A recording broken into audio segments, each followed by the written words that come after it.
Paladin Null, and welcome back to another episode of Pokemon Emerald Randomizer Nuzlocke. Let's see here. Can I not run anywhere in this town? I don't think I can, because none of my buttons are working. Like, I can run inside the buildings, but I can't run outside the buildings.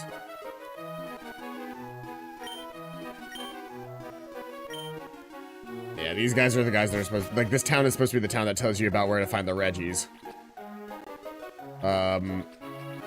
But I need to head towards Sky Pillar is where we were at, was I needed to do that before I could advance the story at all. My hope is that I can get my hands on, and I think it's a bit late at this point, like I've used both of my Master Balls, and I really shouldn't have used my second Master Ball on the Celebi, I think is what I used it. No, I used it on the Raikou, which was the right call at the time, but I'm really sad that I don't have a, Pokeball or a Master Ball right now, because whatever the Rayquaza, like, equivalent is once I get back to that point, I think it spawns at level 70, and I'm just not gonna have a chance to get that level 70, because I just don't have the, I don't have the stuff for it. Let's see here. Our party is only like level 30 something across the board, except for maybe Priebus Jr. So my goal was to try and get a party trained up as like a proper setup. I did want to check a couple of things. Namely, I want to check it. I'm going to plug my phone in really quick.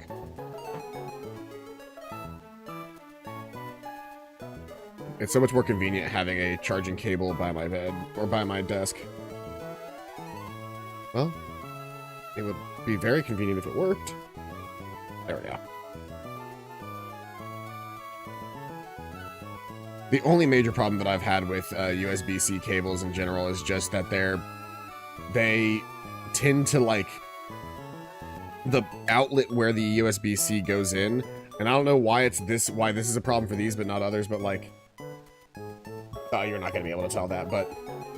Oh, hey, Cookie. Welcome out to the stream. But there's always, like, lint that builds up in there, and it's almost impossible to get the lint out. So, the USB-C cables over time tend not to hold in USB-C cable phones very well, unless you can somehow clean out the port. Let me see here. I wanted to look up Pokemon Emerald move trainers. Why is pick a game so much money? Because if you pick a game, I play it. And so it's hey Tsubaki, welcome by. Oh, thank you for the follow, Cookie. Play a game is a lot because I don't want like random people coming in here, and because here's the thing. If you do pick a game, I will play it. That's basically what it comes down to. It's not just like, oh, and it gets added to a list or whatever. If you use pick a game, I play it. You can always suggest games, and then they get added to like a poll whenever I'm ready to play a new game. But if you choose pick a game, I will actually play it. So it costs a lot of points because I don't want people just being able to randomly walk into the stream, choose a game for me to play, and then leave without ever actually watching me play any games. But let's see here. I wanted to look up move tutors. So let's see here.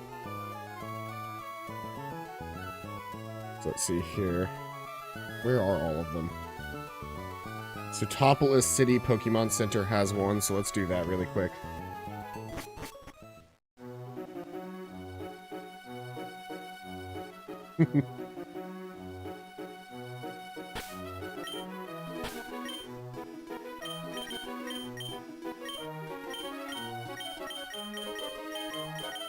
You're my flag.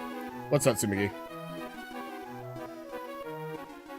No, so this is randomized. So those moves, like the move tutors, are not going to have the same moves. You don't have to worry about checking that. None of the Pokemon... Oh, is the move tutor even going to do that if it's in the middle of crisis mode?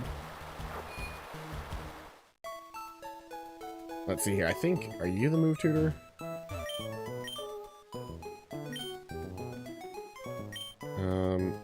No. Oh yeah, you teach Vice Grip in this one. Okay, what is Vice Grip? So literally anybody can learn Vice Grip. What move does what is Vice Grip's type and everything? I think it's these move tutors I think are set so that what meaning? I meant Pokemon. Stop it. Stop it. Just let me choose my thing. Vice Grip Pokemon. There we go.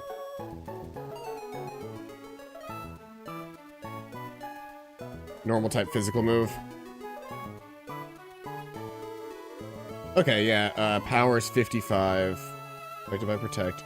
Not affected by Magic Coat. Not affected by Snitch. Affected by Mirror Move and King's Round. It's just a good old-fashioned move.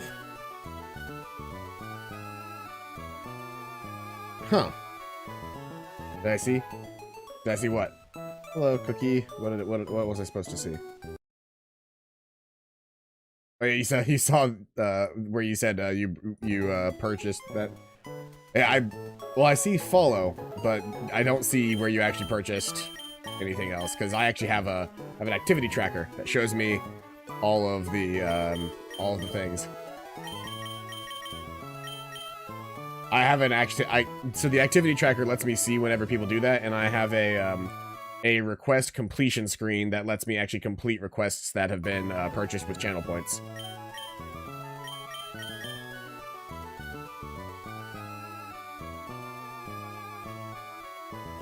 I don't see anything on my end. What did you buy? There's one here. I've got a list of them pulled up on my phone, but simultaneously my phone keeps disconnecting from the charger because this charger sucks. So I'm trying to, like, not use my phone, like, up. I'm really close to the microphone right now, sorry.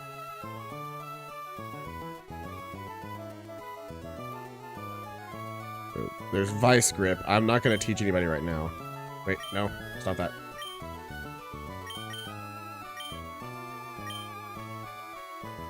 Wait.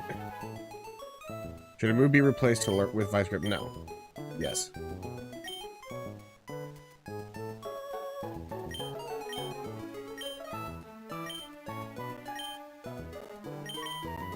Okay, so. There's that. Let's see here. Move Deleter, Move Rememberer. Then there's Double Edge, Dynamic Punch, and Explosion. So Dynamic Punch is... Okay, Dynamic Punch Tutor is, You pick the game? No, you didn't. Pick a game costs, like, way too many points. I also saw where you said just kidding, like, right afterward. Need to go to Moss Deep. This guy right here, or one of these guys. Fighting type trainer, so I can't win at the Moss Deep gym no matter how hard I try. You want me to teach you the Pokemon Sacred Fire? Hold the fucking phone. Hold on. Why can't he learn Sacred Fire, but Jim can? Oh, is this because is it because it's supposed to be based off of who could have learned the move that was originally here? Oh, Tsumagi did the hydrate. There we go. Hydrate. Thank you. Thank you for keeping me alive. So I think it's based off of who could have learned it before. All right, well, we're not going to learn anything right now. So that's Sacred Fire, but I could really only teach that to somebody. Okay, so then...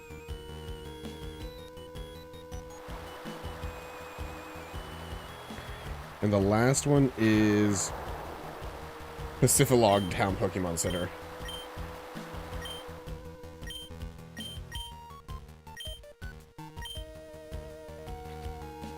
Alright, so I need to... I gotta remember the buttons now. The buttons are swapped on this in comparison to like standard game. But let me go to Pacifilog really quick. I like that everything's fine in Pacifilog. Is it the old man? No, it's this dude right here.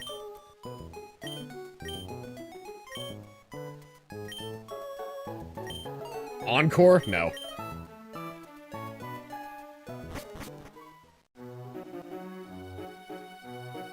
There's 3 that I see here. No, here's Fury Cutter. Okay, so there's several more, so yeah, let's check around and see. Bottom right corner of Verdant Turf Pokemon Center. Verdant Turf is this one, right? Yeah.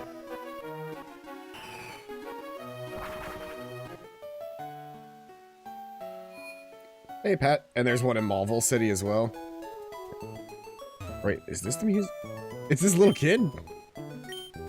Called Will-O-Wisp. I mean, that causes burn, which would be really useful, but no. Not right now. Next one is in Fall Arbor Town. I don't know if there's one in every city, but I'll double check.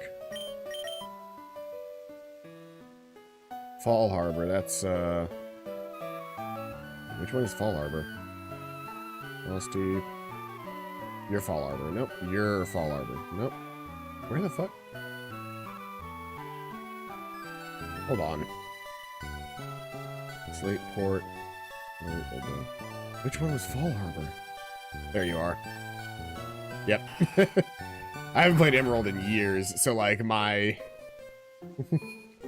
Lava Ridge, Fort Tree, Lily Cove, and Slateport as well. Okay, is it you in Fall Harbor? Oh no, it's the Fall Harbor Pokemart.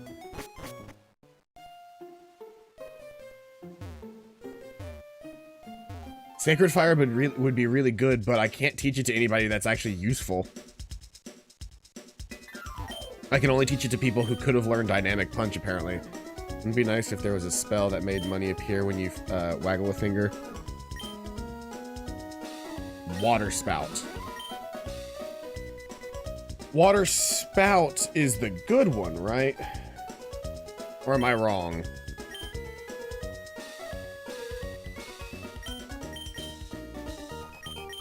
Water Spout's the really good one, right? I can't teach it to the Croc, but I can teach it to Jim.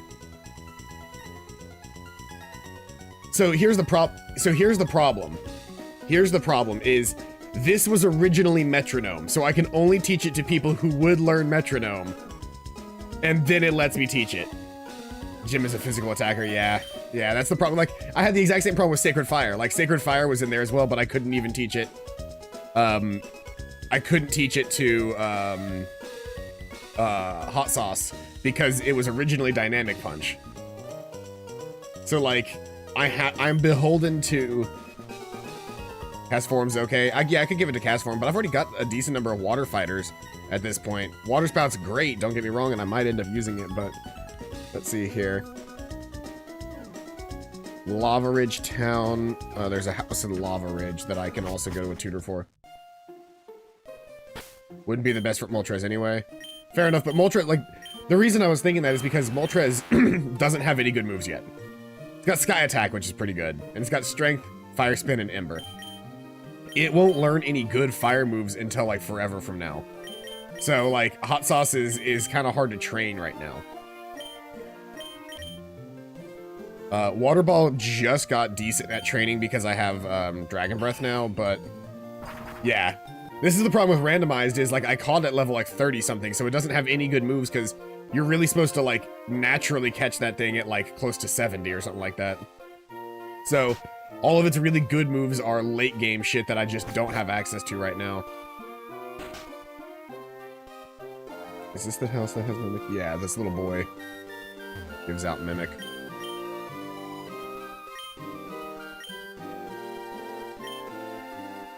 String Shot? No. No, I don't want String Shot. Sorry, kid. Not that far. Yeah, it's just the training, like, the training has been very slow. We're getting close to actually having some decent moves, but the training is very slow. Next one would be Rollout, which is in Mauville City, which is this guy.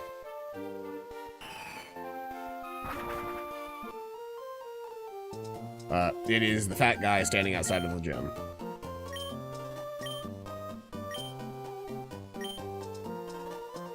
Present. No. I don't really like that move. That's a weird one. Then Sleep Talk is outside of Fortree City.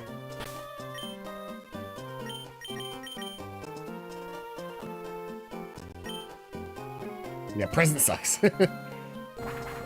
It's funny to use it with Delibird because haha Santa, but like, no, Present's not good. Second hut from the left on the top row of huts. So this one. And then Eurotutor, what do you teach? My wife relies on hidden power to stay awake. I can teach your Pokemon how to Octazooka? Hold on. Would Octazooka be good on any of these guys?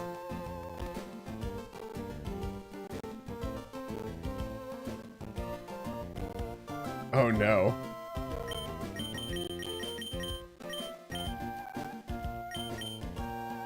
How good is Octazooka?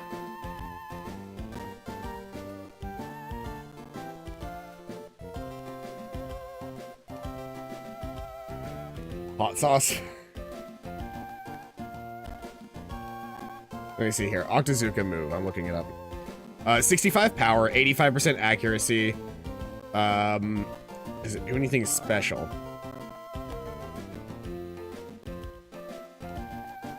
Signature move of Octillery. Effect. Inflicts damage and has a 50% chance to lower the target's accuracy by 1 stage. Pokemon with the bulletproof ability are immune to Octazooka. Octazooka can be used as a part of a Pokemon contest combination. Okay.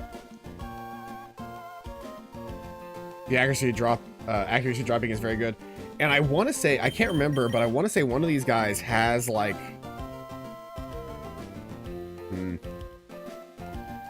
I might give that to Priebus Jr. and replace something. I don't know, but we'll see. What does Priebus Jr. already know? Dive, Slash, Surf, Bite, Octazooka. Unfortunately, I can't get rid of Dive. Or else I would just get rid of Dive on him. But maybe get rid of Slash. Well, no, Slash is 70.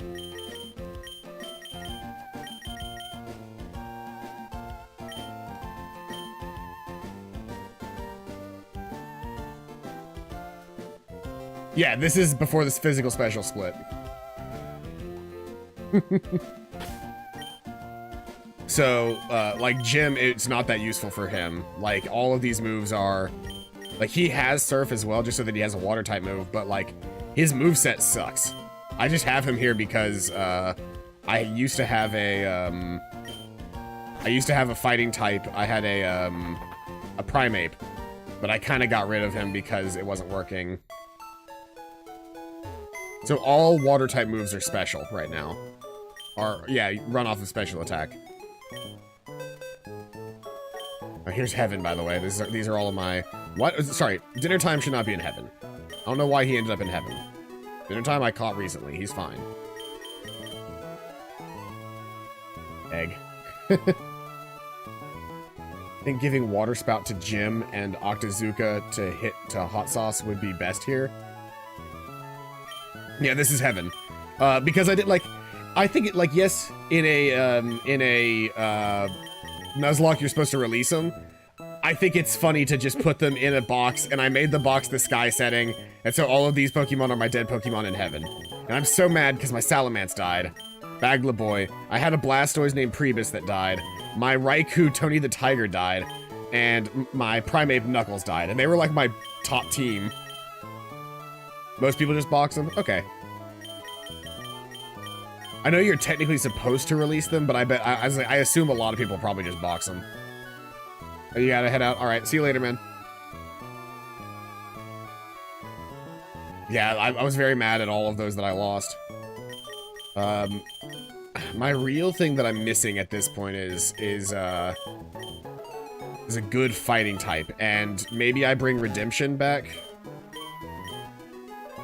as a fighting type, and he has Natural Cure, but he just doesn't have any good fighting type moves. Yeah, I just gotta grind. That's what it comes down to. Well, the other problem is, like, in this version of the game, fucking Jim doesn't learn anything new. Like, he's done learning shit at this point. Like, anything good, at least. What other move tutors are there? I don't think I got through all of them. Sleep Talk. There's a couple more. We'll go to Lily Cove next.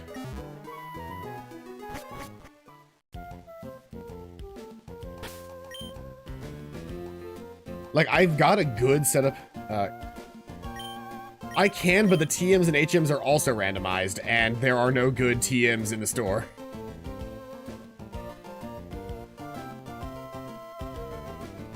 I need to go to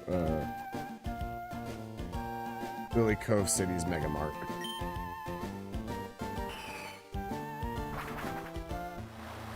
Yeah, such is the curse of a randomizer. Like, if I go into the Lily Cove, like, I'll show you here. Into a trainer, and a randomizer, with a Shedinja. I can't hit it. Oh, hey! Thank you for subscribing, at tier 1 by Stardust. Oh, did you wanna hang out? We can do the Discord thing. Oh, and thank you for the follow. I can't think of anything to do, or anything LO.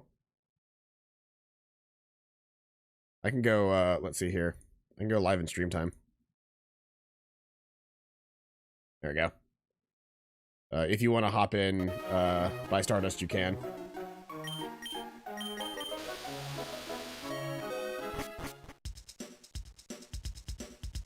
Is this the one, or did I go to the wrong floor? I went to the wrong floor. I'm terrible at these fucking the Super Mega Marts. So, like, they have TM38. Can't right now, but maybe in a while. Need to sit and do D&D prep soon. Ah, fair enough. Well, I won't be on as long as I normally am because I do have work today. I have to leave at like 11:30 or so. That's some S tier padlock. I randomized out. I will say the randomizer that I used had the option of making Wonder Guard and like unable for any Pokemon to have, because Wonder Guard can actually end your Nuzlocke if you're doing that. So as a Nuzlocke run, I got rid of Struggle. I think does, well, I guess, but like even then, like it's difficult.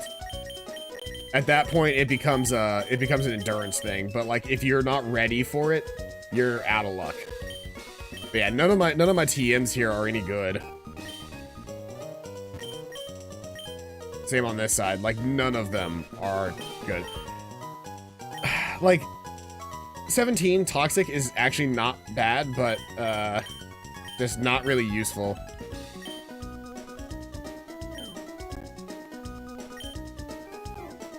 So where do I need to go to the roof.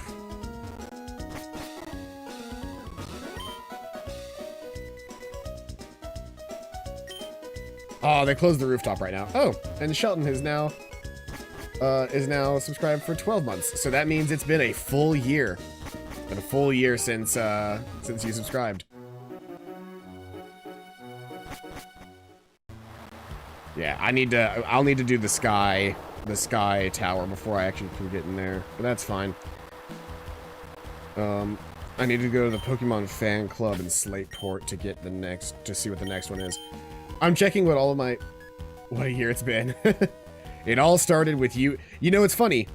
You can subscribe to me this for a year now because last year you bought me a copy of Doom Eternal, and me playing Doom Eternal on stream meant that I got hosted by like one of the top speedrunners of Doom Eternal, and that boosted my viewer count up high enough to get affiliate. I need to go to Slateport. So I can almost directly time my my getting affiliate is almost directly tied with this Name Raider's house. No, that's not what I Is this fan club? Yeah, here we go.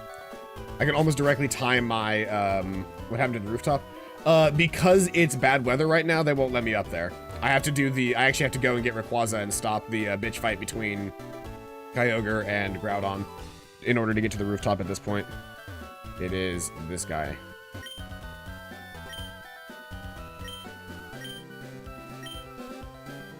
Comet Punch! Wait. Jim can learn Comet Punch! I can actually have a fighting type that has a fighting type move. I know Comet Punch is not that good, but like, it's better than the shit he's got now.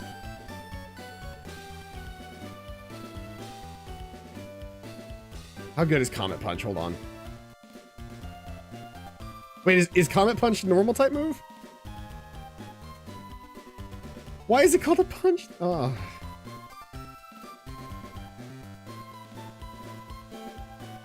Damn it. Let me see here. Yeah, it's got shitty power anyway. It's one of those, it's one of those hit multiple type moves. Damn it. I was really hoping that would be a good, like, thing, but okay. Wow, is there anything else that I can learn then? Anything else useful?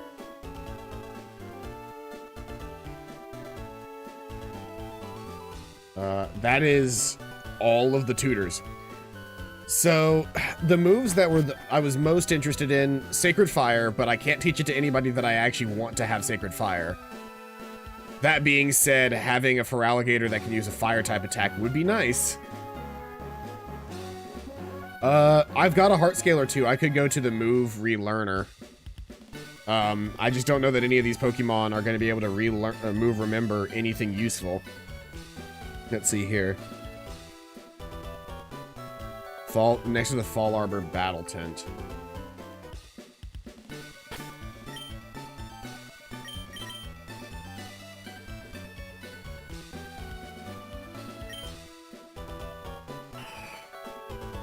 You know why I keep thinking that like Fall Arbor's in like the bottom right? Is because I don't read it as Fall Arbor. I read it as Fall Harbor, and I just go, oh, harbor, like a port. I'll just go check the place at the bottom.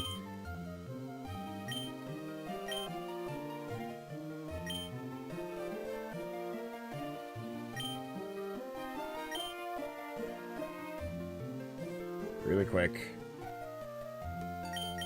Before I do this, I'm going to make a save state right here. If I could get any Pokemon to learn a good move again, I'm thinking either Hot Sauce or Gem. Wing Attack, Agility, Endure. See, like, that's all he can get. Wing Attack would be worth it, to a degree, but, let's see what Jim needs. Or let's see what Jim can learn. Water Gun, Double Slap, Submission.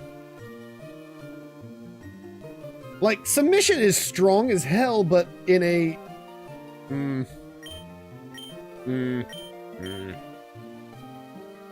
This is a toughie. I could grab Submission, and that would be an actual fighting type move that Jim could learn. It would hurt him every time he used it. But in a situation where I'm up against, like, an actual, like, let's say an ice type or something like that, like, I don't have a good response to an ice type right now.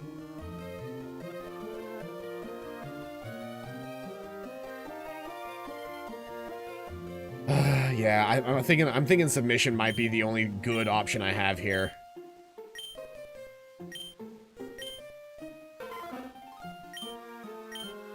But can I even get rid of any of these moves? Like, he has Surf right now just because I wanted him to have a decent move. I could get rid of Hypnosis, but like, you still have those leftover, you could give them to Jim to make up for Submission damage. Oh, that's true. I do still have the leftovers. I could do that. Yeah, I kind of liked having Hypnosis, but No, don't. Okay. I like having Hypnosis, and if it literally turns out that Jim's only useful ability is to put other Pokemon to sleep, like, that might still be worth having. So I'm not really willing to give that up.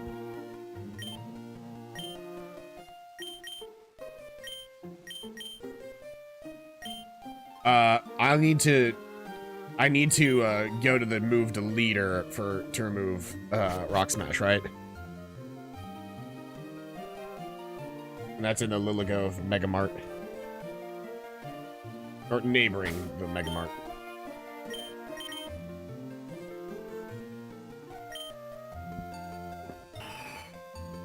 We haven't even gotten to the grinding yet today.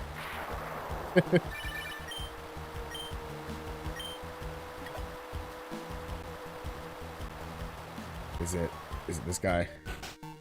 Yeah.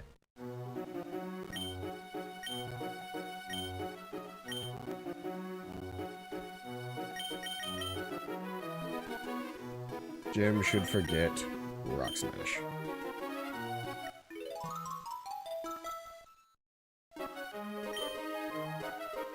Jim has forgotten Rock Smash completely. Alright, now I fly back. And we get submission.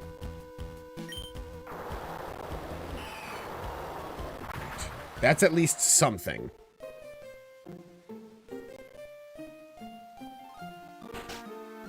Gotta go. It's midnight here. Oh, okay. I'll see you later, Pat. Thanks for stopping by.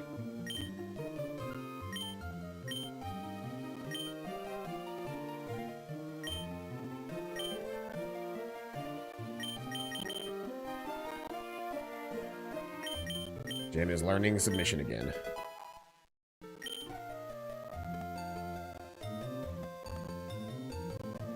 Thanks for the follow, Pat.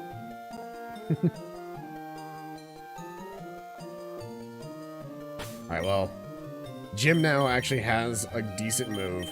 Cast Form also has Psybeam now, which is really useful. You'll learn Psychic later as well. Patricia's got Magical Leaf and Leech Seed and Mega Drain, which actually makes makes her ridiculously good as a grass type. Hot Sauce, we're only a couple levels away from you learning like a proper fire move. Thank you. Priebus Jr. is probably our strongest hitter right now. Dive, Slash, Surf, and Bite is just a fantastic moveset for him. Water Ball, Dragon Flying means that you are just like the worst for any ice types that I might fight. But you having Dragon Breath right now is very nice. You also have Sing, which can put Pokemon to sleep, just like Hypnosis. So you've got a good moveset. The only two Pokemon in my party that really need a good moveset like Fix is Jim and Hot Sauce. I wish I had a Lucky Egg right now.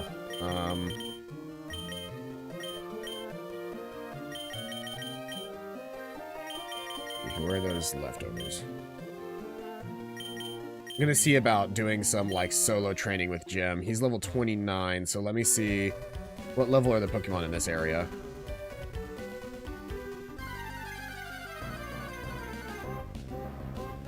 Oh, it doesn't really...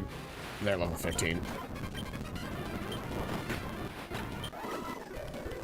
It's gonna take me a long time to train in this area if I do. Yeah, I mean, like... That's like... That was the risk that I ran, because, like, I could have also, like, randomized in, like, a ridiculously good move. But that's the problem is, like, I randomized out all the good ones.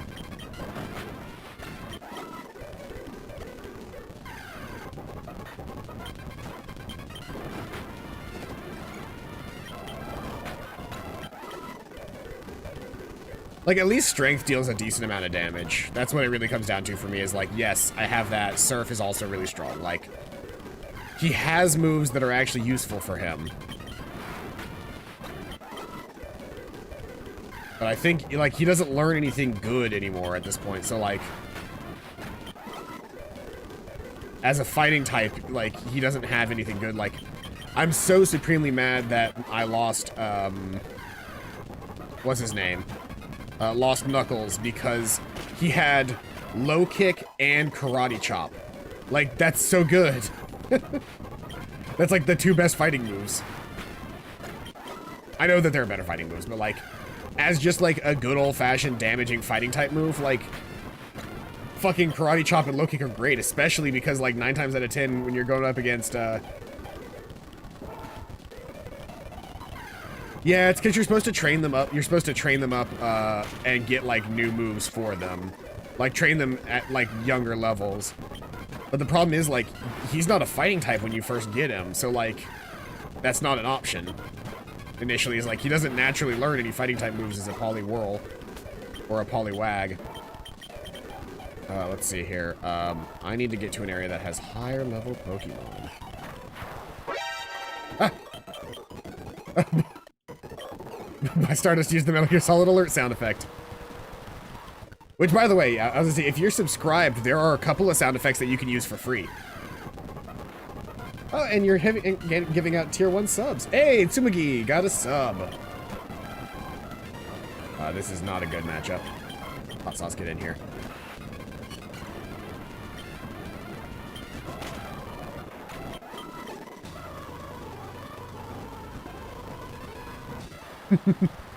Is that... Who is that? Is that Jotaro? No. I don't know who that is giving the heart. Where are all these bits coming from, dude?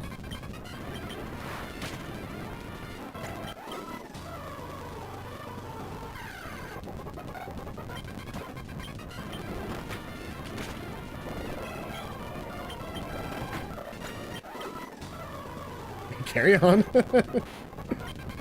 The streamer. That's not, what's his name, is it?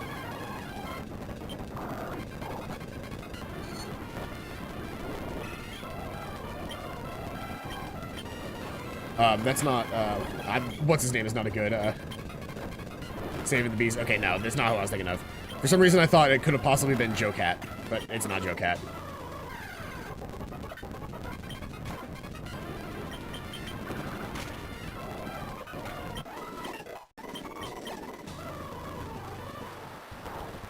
Well, thank you. Thank you very much, my Stardust. I'm glad that you are enjoying the streams. If you ever get a chance, you should really watch the Eichenfeld streams. I'm having a lot of fun with that game.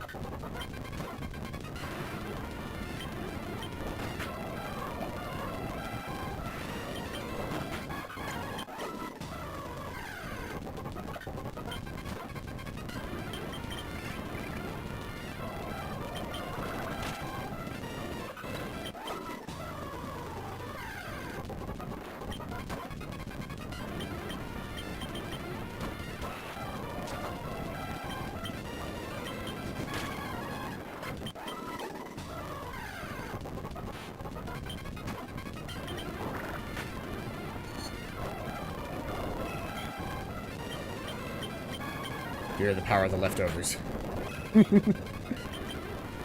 Ah.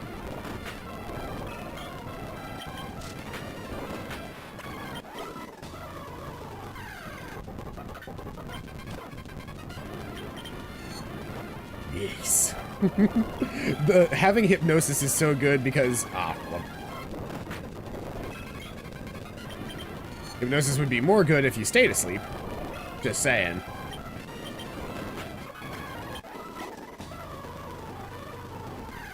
So I can see the benefit of taking the time and actually like keeping hypnosis. Okay, well, I'm not dealing with this. Wait for it. Yeah, we're gonna get him to 49 here in a bit.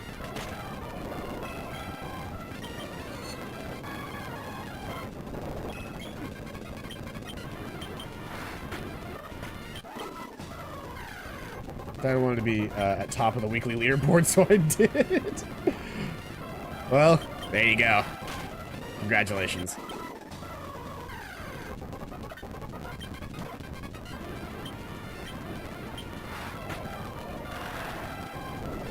I'm proud dad. I'm very proud of your son.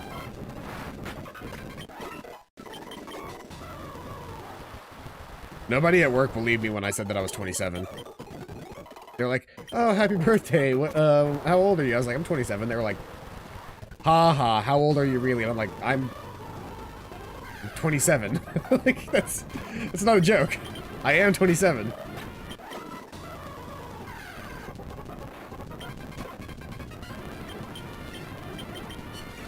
fast enough to...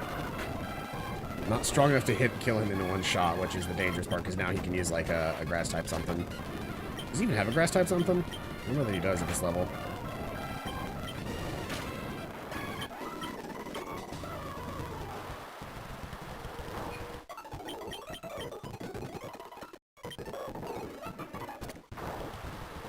Really good at for your age, and also give off major dad vibes.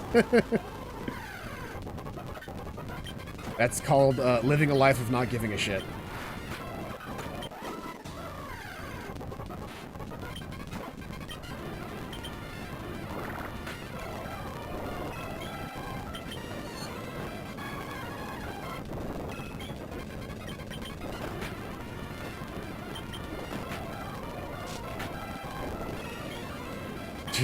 Just heal that constrict back up.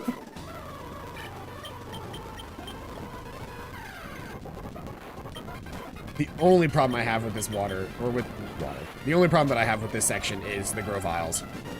And like the thing is, the Groviles give ridiculously good experience. They said, get into shape. I call this shape. Don't give a fuck.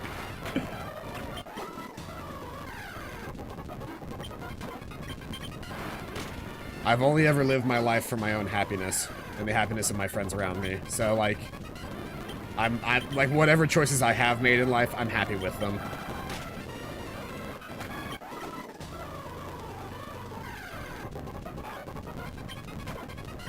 Don't see many Sea Kings. There really are just so many water type Pokemon. It's ridiculous. Like you'd think that there would be more, like you don't think about how many water types there are, right? Until you play a game where the Pokemon are randomized and like the water types aren't like just relegated to the water. Suddenly when there's a million water types everywhere, you're like, okay, well, this is weird.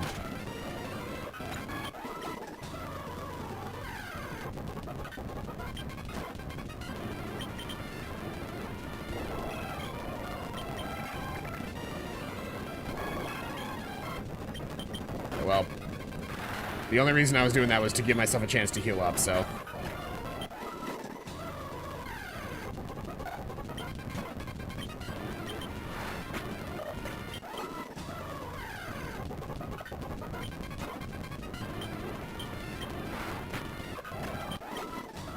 Actually, hold on.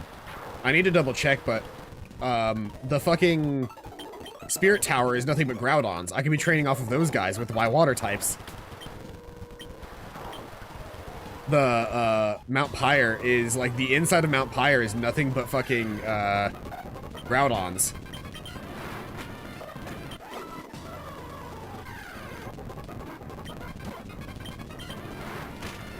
Fire ground types versus a water type? Like, that's ridiculously overpowered for me. Do I still have cut on anybody? I don't.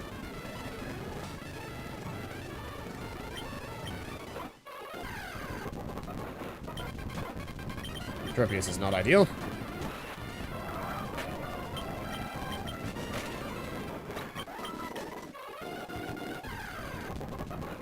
Still not ideal.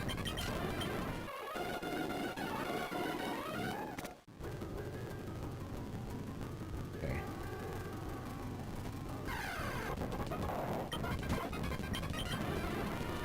No, it has water absorb! Groudon has water absorb. Groudon has water absorb.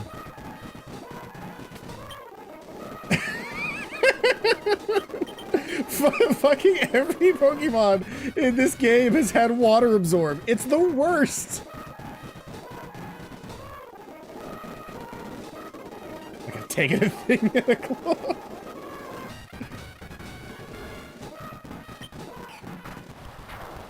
I'm honestly probably fine just training him out here. Let me see, what level am I looking at out here? 29? Yeah, that's fine.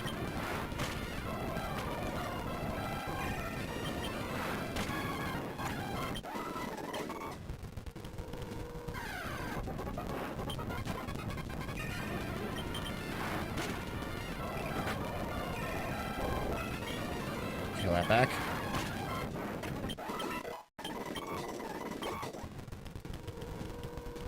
So somehow the other 25% are all immune to water? Yeah. Damn it if I can't figure out what it sounds like.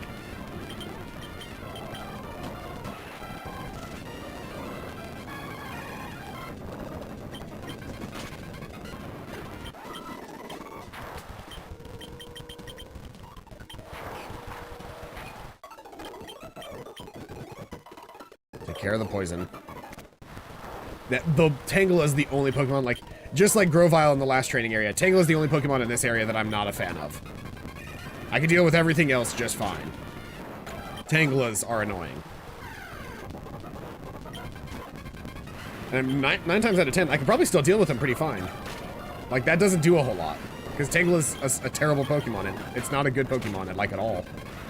Even with the Vine Whip, it's, like, not doing any damage to me. Now, that's also a massive level advantage, and the fact that Jim is a tanky-ass motherfucker.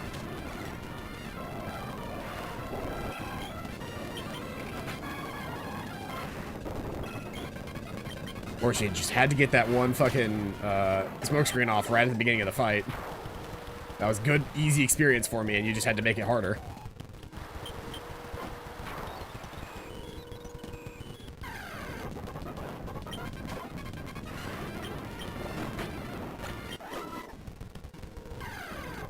That's the other problem with this area, though, is that, like, the level of the Pokemon that I'm fighting is very random as well.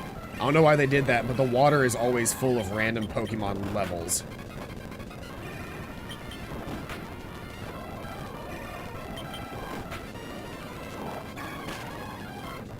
Yikes. Alright.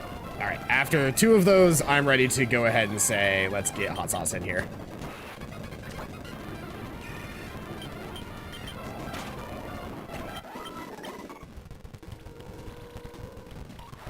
Not really willing to spend the time on letting my Pokemon die like that. I probably should just go ahead and do the Sky Tower just so that the world isn't, like, fucking falling apart. But, like, training.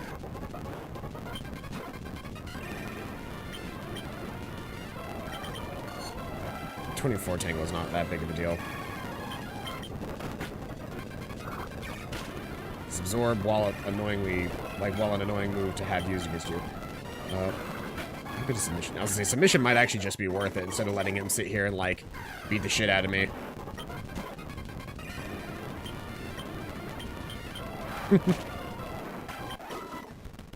Well, I did get, like, so far I've gotten him from, like, 31 to 35 in, well, I spent a good, like, the beginning of the stream. About half the stream today has been spent with me trying to find moves for, like, my Pokemon to, like, make them somewhat better. I ended up not taking any of them, though I might go back and see about either Sacred Fire or Water Spout. Because I could replace Surf with Water Spout on Jim if I really wanted to. I could also put Sacred Fire on Jim, apparently. Which might be the correct fuck you move, is just put Sacred Fire on fucking Jim to deal with all the grass types.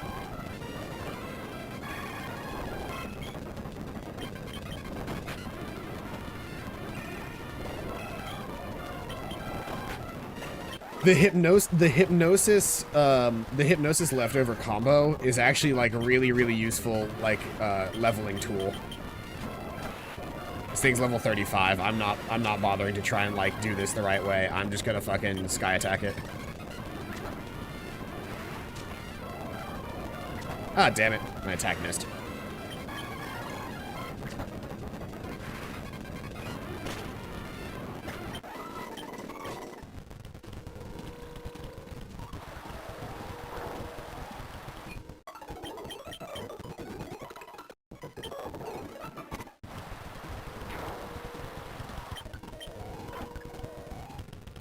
Also, I am playing at 60 FPS right now for you guys, so that's new. Normally, I stream at 30, especially if I'm playing, like, games that are much higher, like, either much higher fidelity or I'm having to play them directly from my PC. I typically play at 30 FPS. But with the emulators, I've found that, like, the emulators typically run, especially if it's a like a Game Boy Advanced thing. I find that the emulators run perfectly fine at a 60.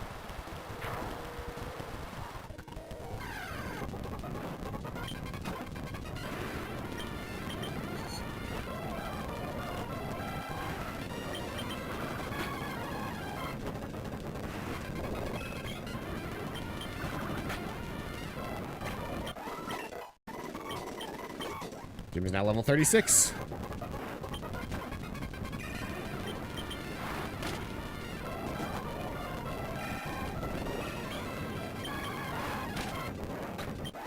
The leftovers really make this a viable playstyle.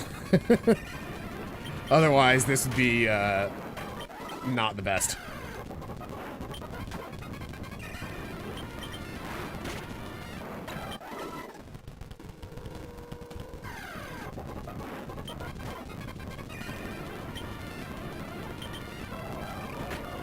I'm gonna try and get my health up with these leftovers for free.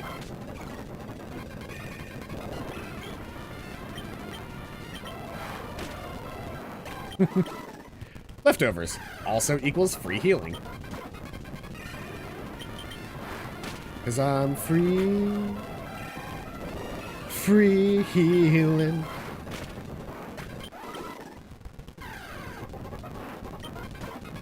This is the exact same training regiment I threw Priebus Jr. through.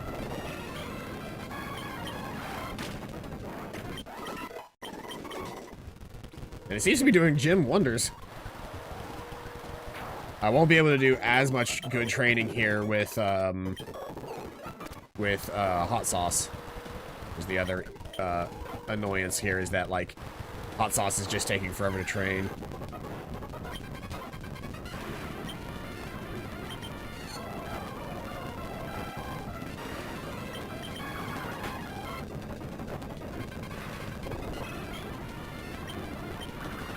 Because at the end of the day, a submission actually doesn't do that much damage when I heal immediately right afterward.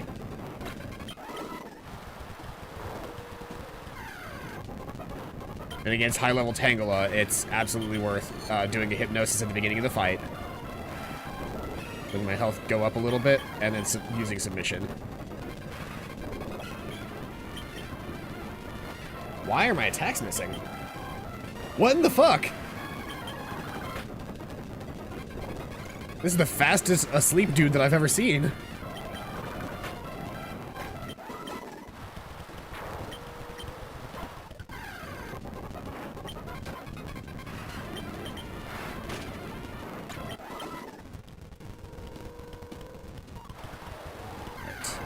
What do we got? What do we got?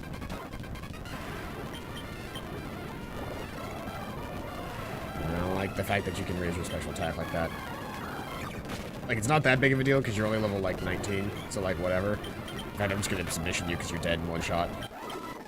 I don't need to waste any hypnosises on you right now. 23, I'm going to want to. So the fact that I can't seem to get you fucking... Okay. You know what? Hot sauce, take care of it.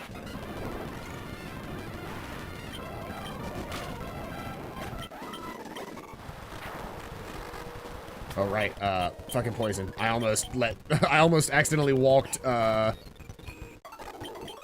to death. That'd be a shitty way to go. I miss, like, half my Pokemon having, like, shed skin or, natural healing. Like, that was nice. Level 5, really?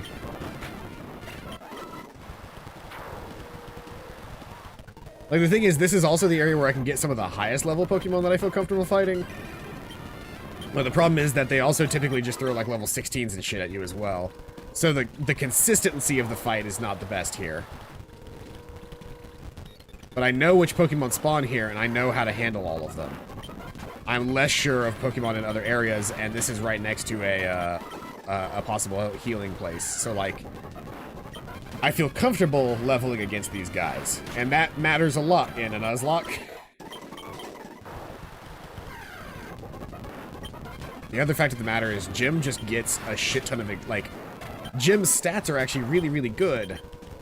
Like, when we look at his stats, like, yeah, his special attack's lagging behind his regular attack, but he's got 99 defense, which is really good. Special defense is 79, not as good, but still pretty good. He can't be frozen, which, that's not really a worry of mine, but, you know, whatever.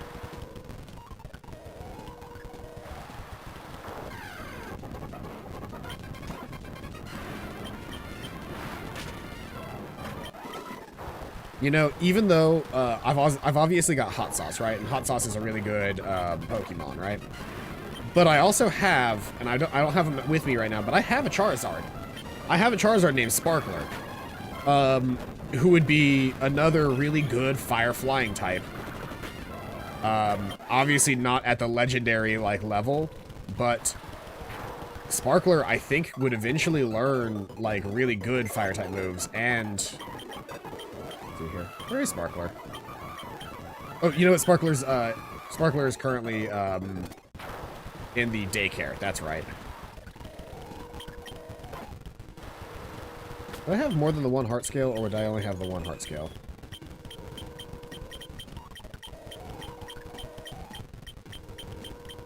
I think I only had 1 heart scale. Okay, yeah, so it might be worth it for me to take Sparkler out of the... I wonder, if Sparkler could learn Dynamic Punch, then we could actually get Sparkler to get, we could get Sparkler to take Sacred Flame.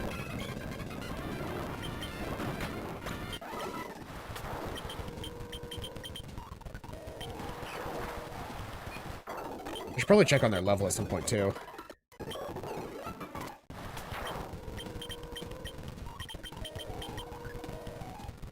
Let's see here.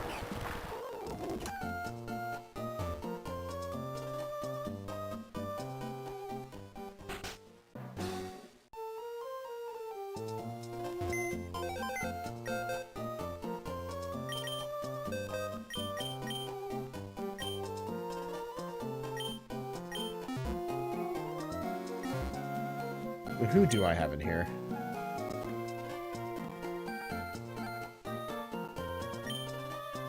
Okay, yeah, I've got Milk and I've got Sparkler, who Sparkler's level 28 currently. Sparkler would, Got Milk would also be a really good tank.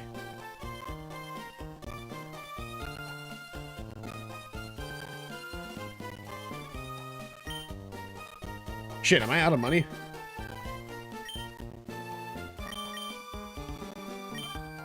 I need to check my this to find out how much money I have.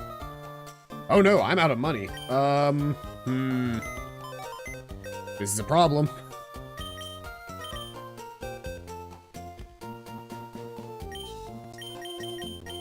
What do you have? You have a revive. Give me that.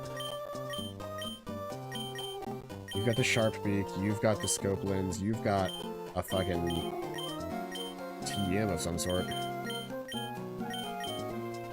None of my dead Pokemon should have anything. Alright, let's see what I can sell. Because I am out of money.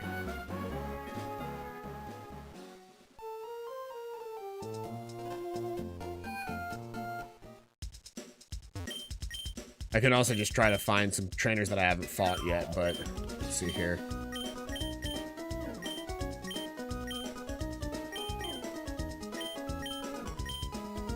Tag, Hyper Potion, Max Repose, Lax Incense.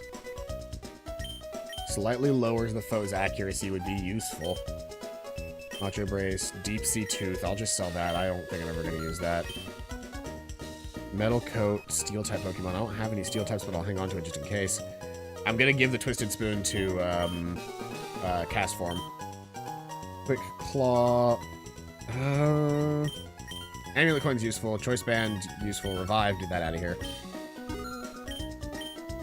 Have anything else that I can sell? I have... Let's see here. Can I sell these guys? Yeah, I can. Cool. Well, this is some of the easiest money I've ever made in the game. Wait. Prevent all status problems. That's useful, but I don't know that I'm ever going to use it.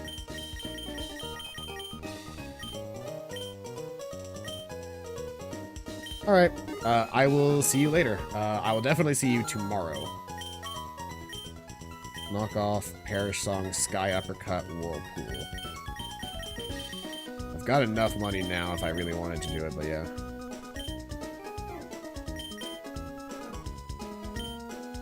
That got me enough money together to get Sparkler out.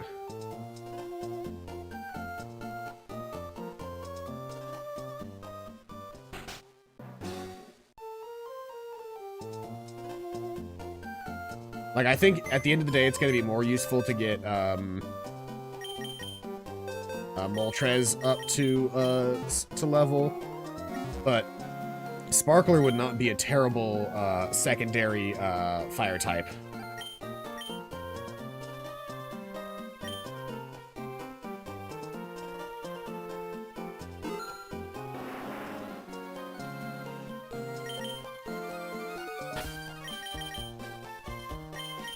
Is it just me, or has she always seemed kind of catty? Yeah, right now he's got Ember, Smokescreen, Rage, and Scary Face. And when does Charizard learn new moves?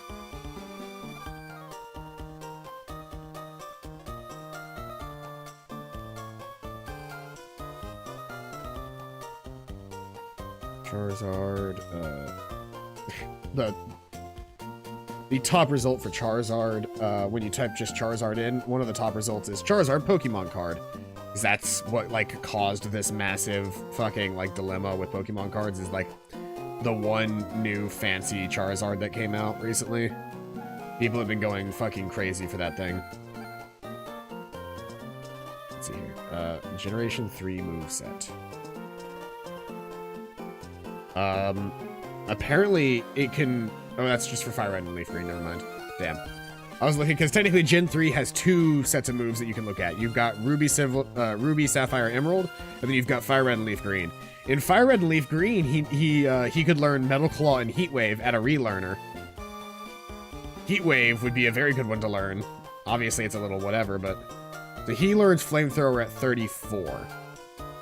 Wing Attack at 36. And Dragon Rage at 54. Just a really good moveset. Just like a really good basic moveset. The other thing I wanted to check is to see if Sparkler can learn Sacred Flame.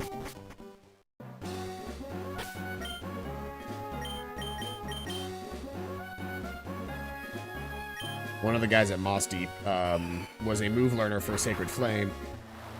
But the caveat for Sacred Flame is that they have to have been able to learn Dynamic Punch first. Because that's what's weird about this.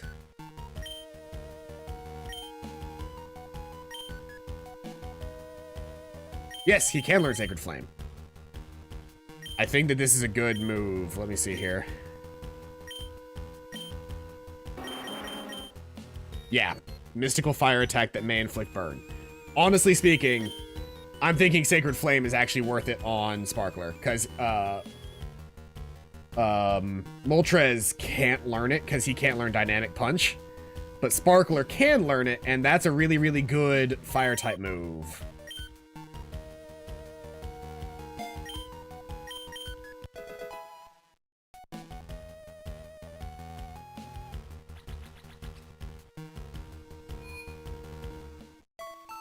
But for now, I'm going to go ahead and box him. Actually, should I box him or should I give him the experience share right now? What does the scope lens do again? Does that just increase critical hits? I think the scope lens helped with the critical hits. I think I might give Sparkler the experience share for a little bit and just like have him passive level in the background while I train other Pokemon. Because I'm thinking he might end up being better for me than Hot Sauce, even though Hot Sauce is a legendary, only because it's going to take forever to get Hot Sauce to level 49 at this rate. Because legendary leveling is different than standard leveling.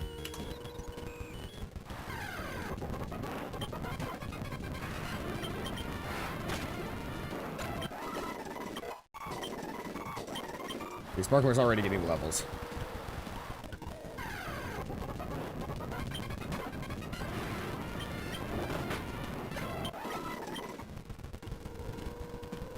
At level 28, he should be pretty good to fight most everything that we see in this area. And then worst case scenario, I just run away.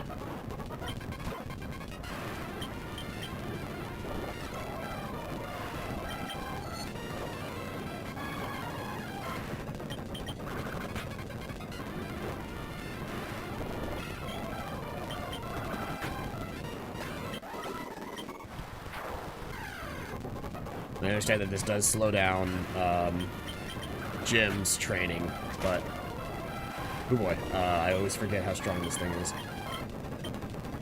Let me shift over to Waterball, who has Fly.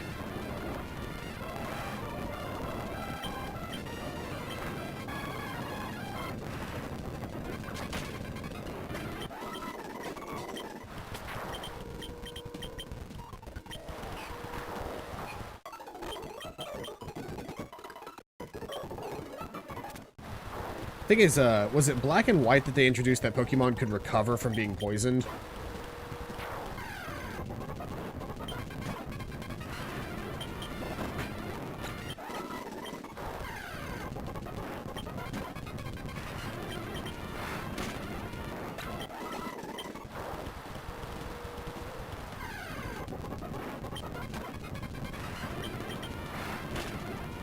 I'm gonna get Jim up to 40, and then I'm gonna try and switch out and train up, wait, why did we surf there? That was a dumb move.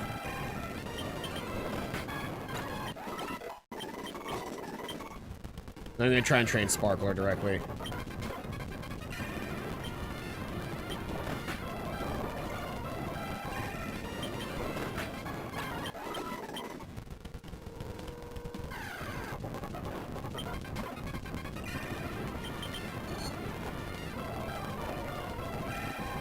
Strong submission.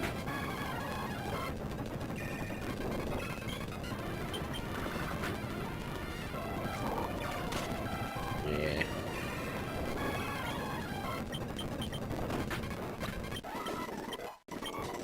Sparkler's level 30 now. Does he get anything good at 32, or is 32 when he would have just normally, like, actually become a Charizard? I can't remember.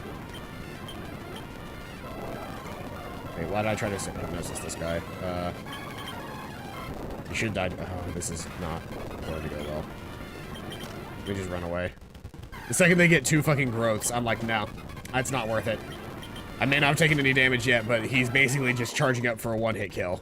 And I'm not about that life.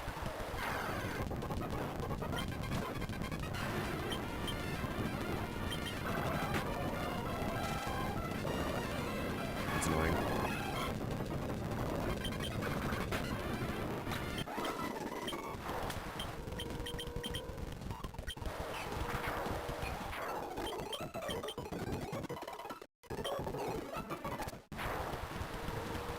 Also, it's really fucking hard to train water types, or fire types in this as well, because like 90% of the Pokemon you come in contact with are all water types.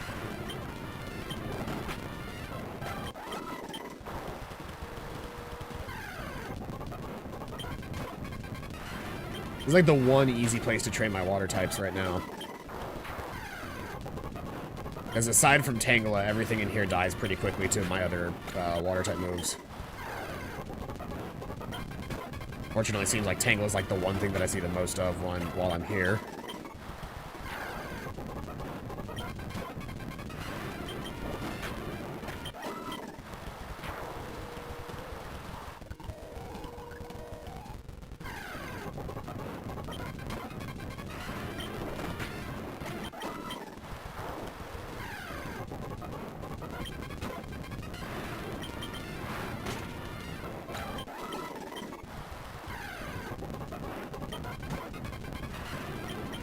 Gonna be a long grind.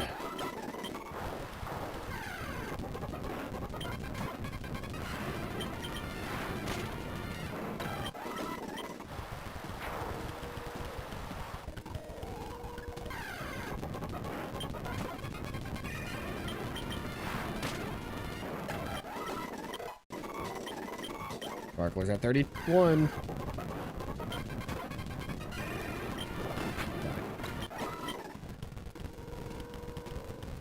Got a really bad cockroach problem. I need to call the exterminator soon now that I'm fully vaccinated and don't mind having strangers in my house. My apartment complex, like every apartment complex I've ever lived in up to this point has had like just, you know, standard, somebody comes in and does your fucking like extermination, right? Like I've never had to call an exterminator while living in an apartment. But this place, like, I need to call to do like fucking everything. And things are breaking constantly here. That's like my one real problem with this apartment complex is that, like, as good as the apartment it is and as nice as the price is for a single bedroom, single bath, it is stifling how often things break here. Let's see here. Is the lax incense a one-time use thing, or is it can it be used multiple times?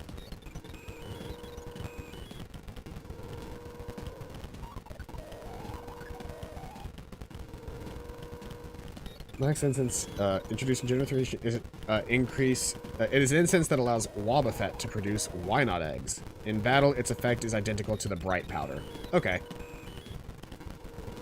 So yeah, it's a multi-use item. It's fine. Let's fly back to here. What moves does Sparkler know currently? Rage, Sacred Fire, Ember, and Smokescreen. Okay. Not the best moveset in the world, but we'll see how well that works for Sparkler.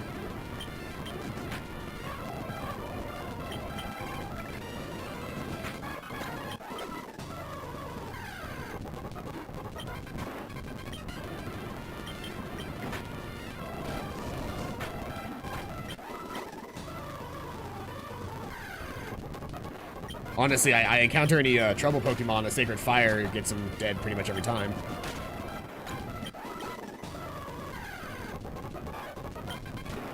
The water types are the ones that I'm worried about in this area. At that point, I just throw in Patricia and Magical Leaf them.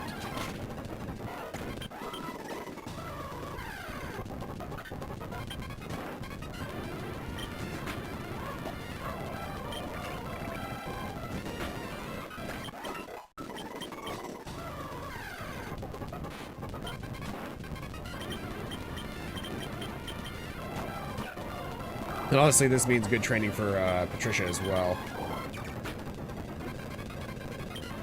Oh right, you're also a poison type, which can be dangerous for me.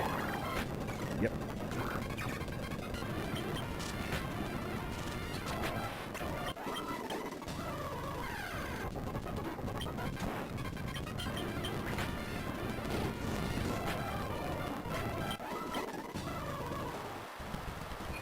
It's slow training, but it's training. And I would rather do slow training that doesn't kill my Pokemon than fast training that does.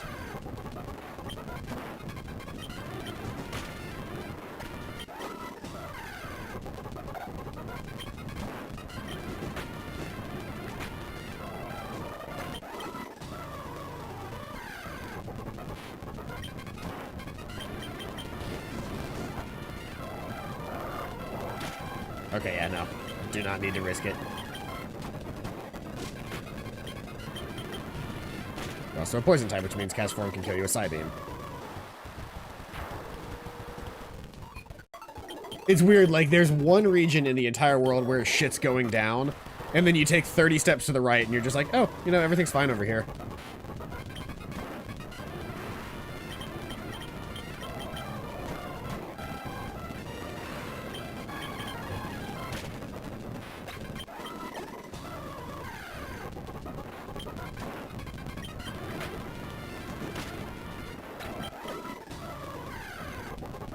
Yes, keep giving me Groviles. Groviles give me really good experience, and I can kill them in like 2 shots.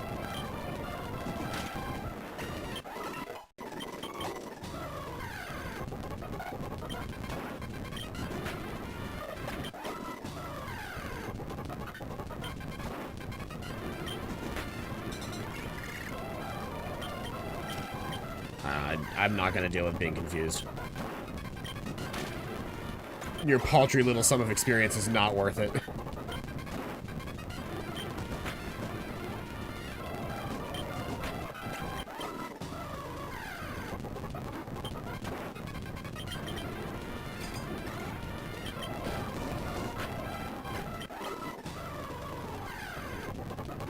I wonder if I have any PP ups, or if I can get my hands on any PP ups.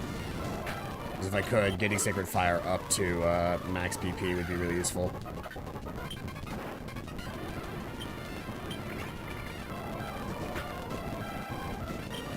I should also, while I'm thinking about it, is it, which one of these is the Lepa? Okay, I only have the one Lepa berry. Oh, and I need to go get the fucking water pail, don't I? That is... Where is that at? There's Petalburg, which is right there, and that goes up to Rustboro. Right. So I think it's just outside of Rustboro? Yeah.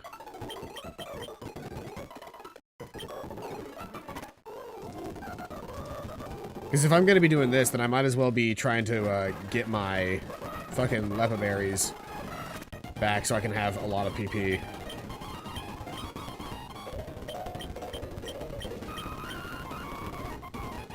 One of you motherfuckers give it to me. There it is.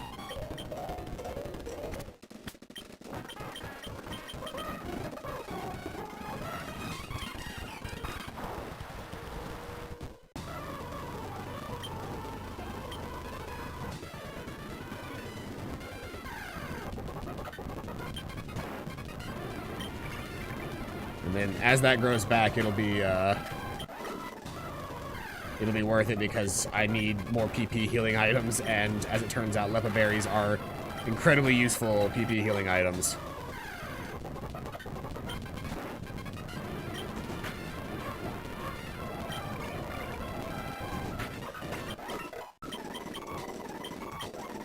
Yes, please. Let's get rid of rage.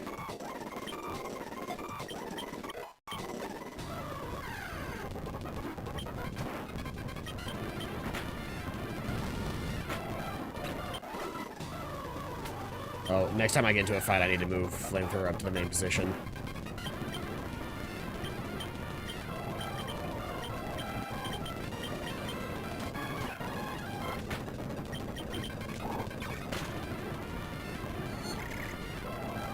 I'm not dealing with confusion.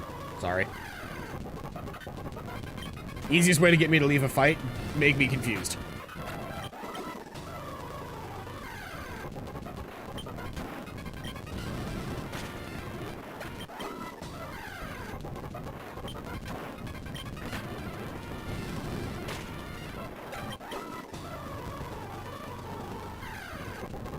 It's only 9:50. I have to keep track of time because normally I stream this for a little while, but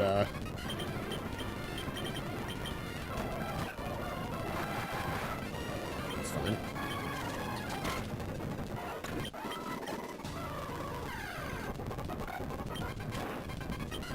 Normally I stream this from like 8:30 to like 12 something on regular Wednesdays, but I have work today and I don't have the ability to do that today.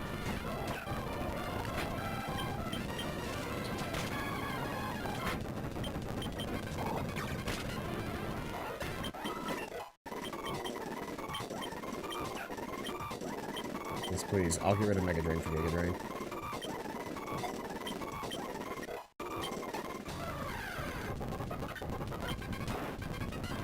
I know I can't use Giga Drain as often as Mega Drain, but the hopeful idea is that I'm using Magical Leaf unless I really need to heal, and then I'm using Giga Drain and getting a shit ton of health back. And I could spend, like, if I know I'm going up against some water types, I can spend the time and use Growth a couple of times and get, like, super high attack damage, and then just shift over. Honestly, fucking Sparkler having Flamethrower makes him so much more viable. I need to do that with Moltres, because Moltres with Flamethrower would actually be broken. Like, Moltres at a good level with Flamethrower would be busted. You gonna go for it? Nope. I'm not gonna go for it anymore. Not worth it. The odds of me being just killed by my own confusion are way too high for me to even care about trying to do a Togepi kill.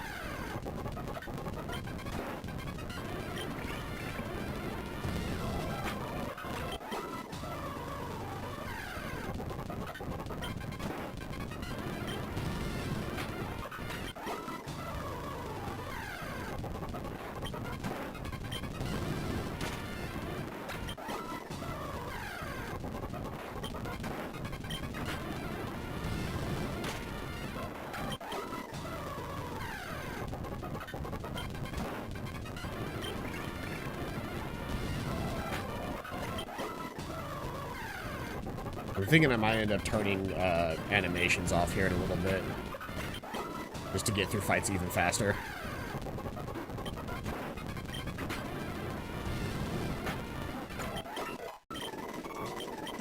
Yes, we will get rid of Smokescreen from Wing Attack.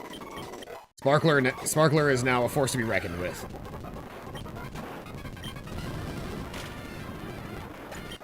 Especially to any grass types I might come across, which were one of my major weaknesses. I'm still not super good at ice types, but Jim can handle ice types. He's a water type, so the ice type moves won't do that much damage to him. And he's a fighting type, so he can use submission and kill any ice types I might come across. Yeah, let's go ahead and let's see. Battle scene's off.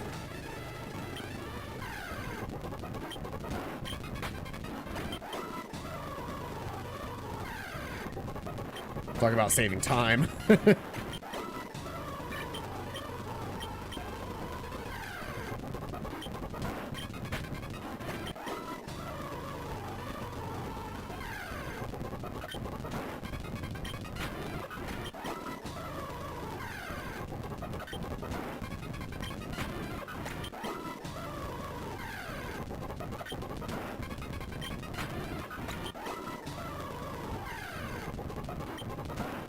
It's slow training, but it's working.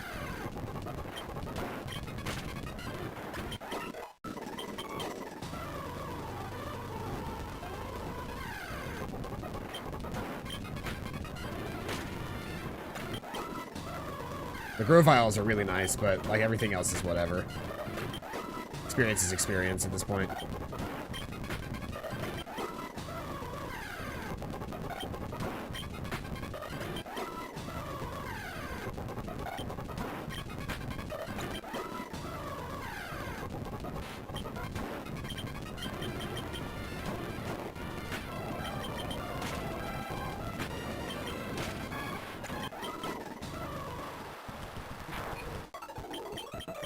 I think eventually Mr. Mime does learn Psychic, like at a higher level.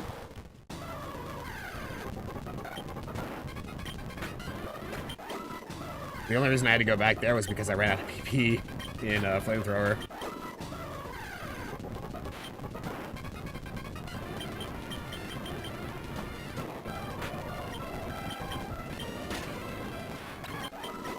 I need to go ahead and adjust that on him. I need to make Psybeam his main attack.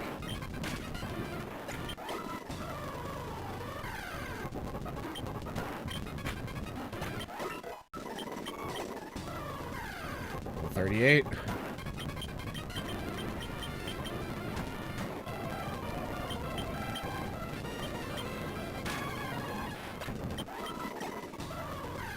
Oh, he actually did get me confused there.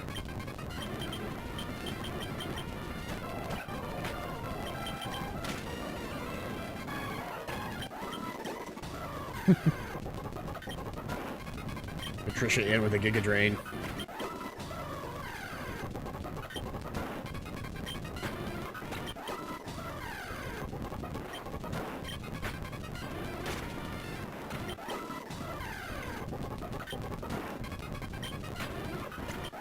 I want to get Sparkler to 40.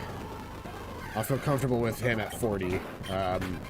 Once again, still not 100% sure I'm going to be using him as my main fire type, even though he has Flamethrower, Sacred Flame, and all that. Because once I can get Moltres Flamethrower, like, that'll be a really good setup. All I've really done different with this Charizard versus like a regular Charizard that I would train is I've opted into a Sacred Flame instead of I've opted into Sacred Flame instead of Fire Blast.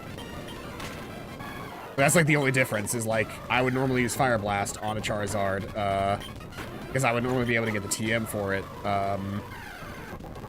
In Fire Red and Leaf Green, you can get the TM for Fire Blast, which is just like the perfect move for a Charizard.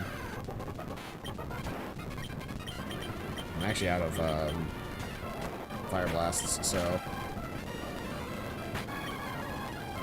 okay.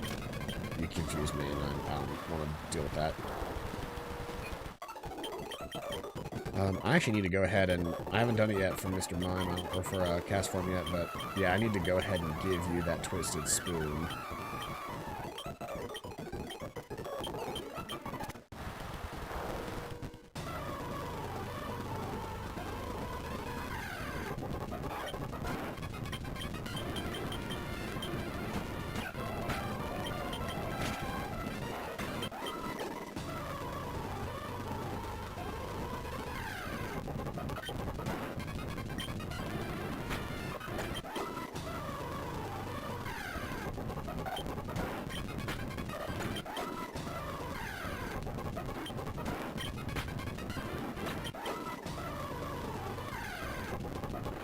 Yeah, the thing that I'm going to end up showing improving at the end of this little grinding session here is that even after grinding like this for however long I am, it'll still be more worth it for me to use Moltres. Because I'll get Sparkler to level 40, and then we're going to find out that a level 37 Moltres has, like, significantly better stats than a level 40 Charizard.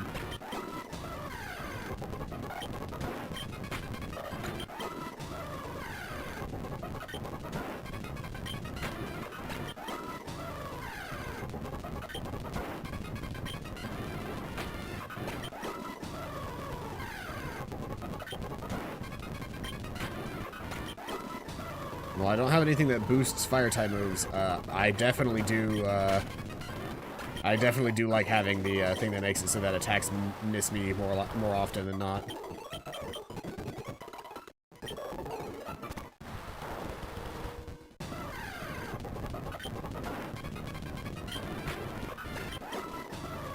Also, apparently, I didn't know that you had to have Lax Incense to get Wobbuffets to lay eggs. That's such a weird thing I had never heard of. Oh, Sparkler was level 40. I should compare his stats to Hot Sauce's.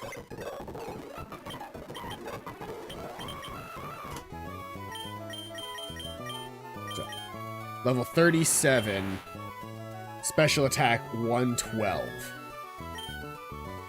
versus level 40. Special attack 99. Okay, yeah. I mean, his other stats are pretty well balanced, but at the end of the day, he's got better moves right now. But once Moltres learns Flamethrower, hold on, I wanted to take that out. I'll take it when I get out of the box. At the end of the day, though,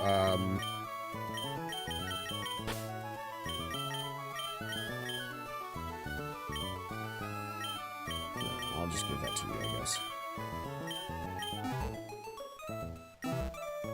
Unfortunately, at the end of the day, it just means that, like, I need to take the actual time to train Hot Sauce, because once Hot Sauce has Flamethrower, Hot Sauce kills everything. Forever. Like, always. It's a lot harder to train Hot Sauce, because Legendaries have a different leveling curve.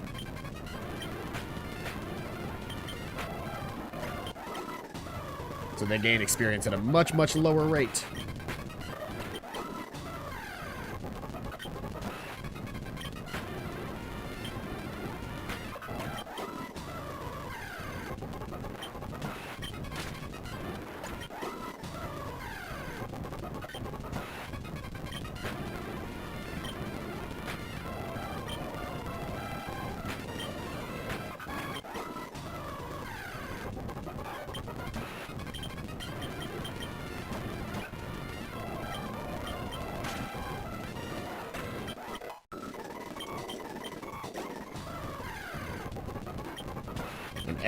Every level up that I do get with Hot Sauce will make his stats, make her stats increase even more.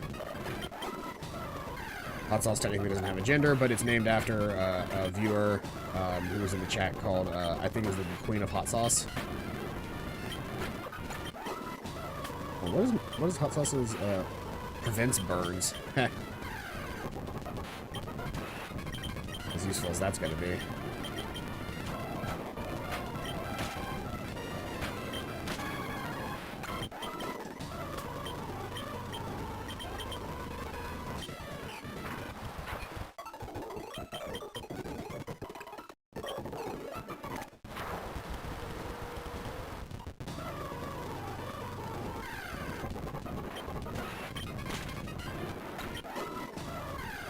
this is going to be very slow grinding, unfortunately. Kind of sad that I didn't get my hands on any, what's it called this entire time? Any, rare candies.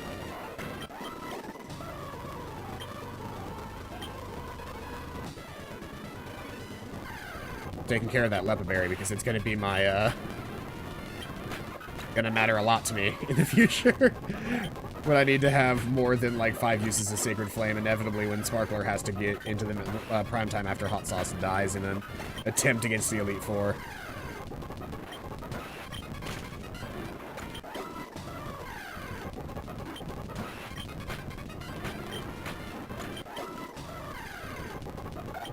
The thing is, if I just got nothing but Grow Vials, this would be like the optimum training zone. The fact of the matter is that I don't just get Grow Vials, I get a bunch of shit. And some of it not very good.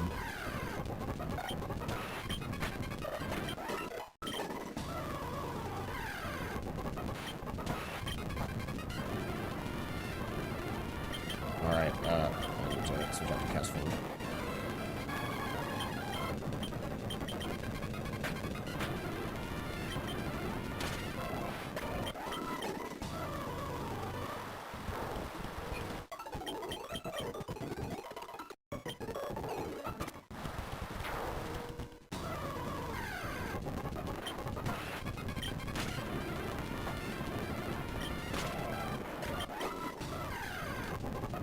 What is the point of, like, all of these Pokemon with really high levels learning Fire Spin really, really late?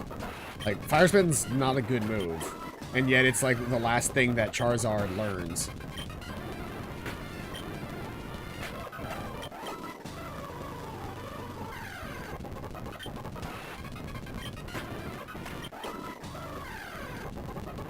Yes, please give me more Vials.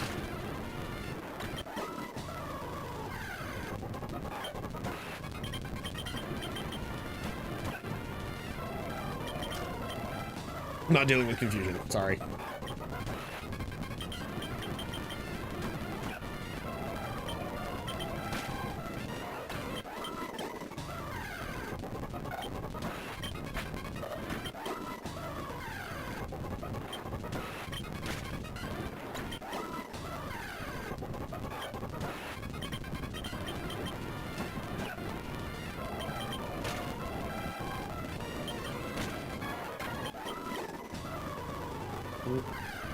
Gotta be in the grass to train. Yeah, this is gonna be a boring episode, by the way. If it wasn't painfully clear, this is all we're doing today.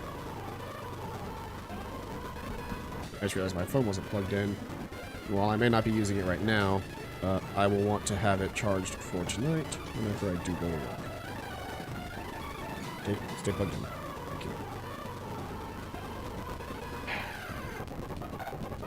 This is an important part of Pokemon. Yeah.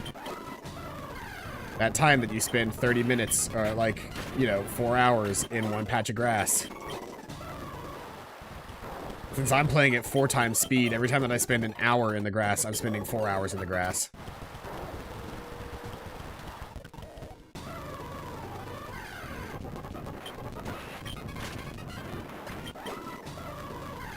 So whatever it is whenever we get out of here, imagine that, but multiply whatever amount of time that it took me to do this grind times 4, and that's how long this grind would normally take in real life. Probably even longer, considering I have like an auto-clicking button, so I can make my attacks go off at this like frame perfect.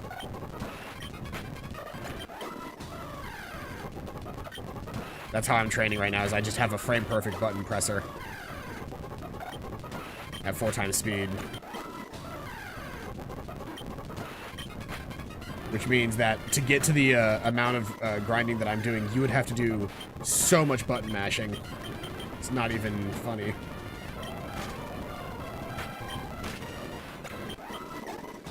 Tentacruels give decent experience as well.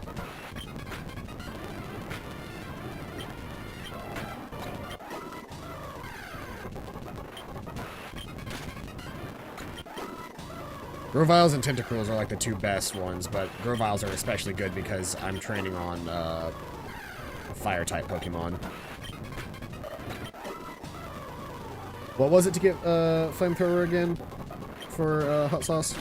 Like 49 or something like that?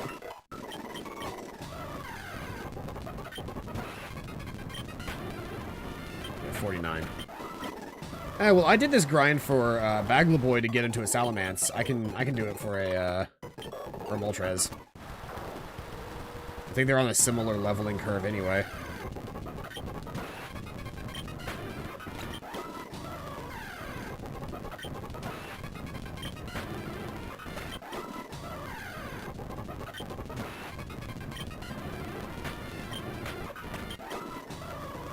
I did this exact level grind for Baglaboy.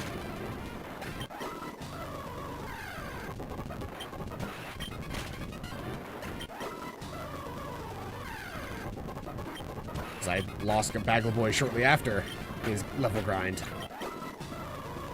Annoying as that is.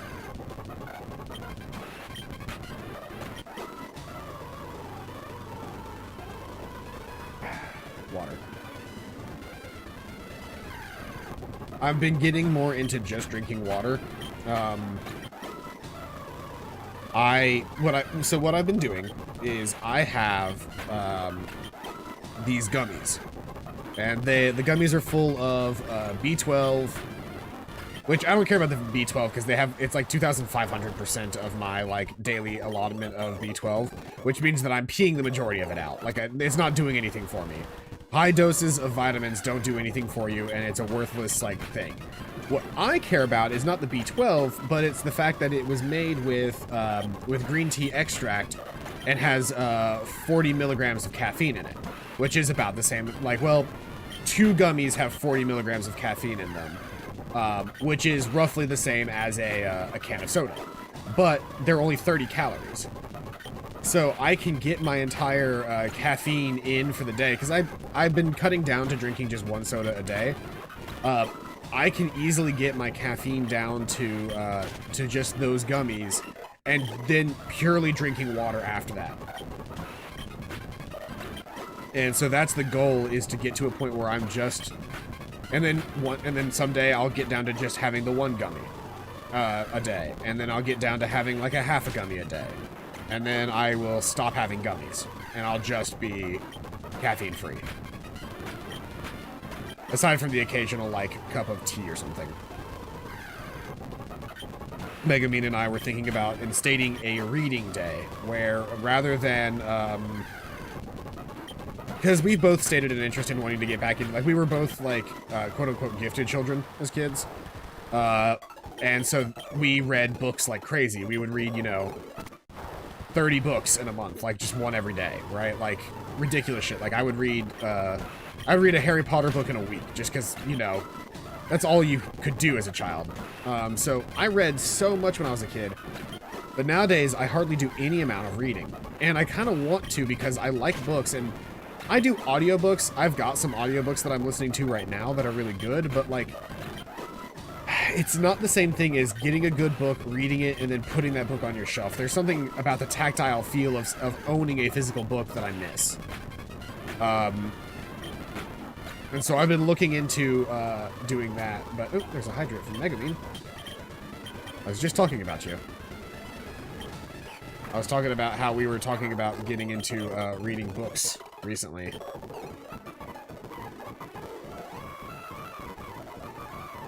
So I'm thinking, so I trained Sparkler up. We looked around and saw what moves the move tutors were training with. We ended up doing the move relearner on Jim to get it to learn him to learn submission. Or no, sorry, her. Jim is a girl. To get Jim to learn submission. However, like, and it's a good move, and I've gotten Jim up to, I think, 40 now. Oh, this is not the combo that I need to be spamming Ember with. But got Jim up to 40, then switched over, got Sparkler up to 40, to see if Sparkler would be viable, because Sparkler learned Flamethrower at level 32, I think, which was a big help. Hot Sauce won't learn Flamethrower until level 49, which Flamethrower is the quintessential Fire-type move. Compared the stats, though, and even, like, the fact of the matter is that, like, Sparkler will never compare to what Hot Sauce's, like, moveset will. Like, Sparkler has a significantly better moveset than Hot Sauce ever will. But Hot Sauce has such better stats that a single Flamethrower, like, once Hot Sauce has Flamethrower, it's all over. Like, that's what we need, is Flamethrower.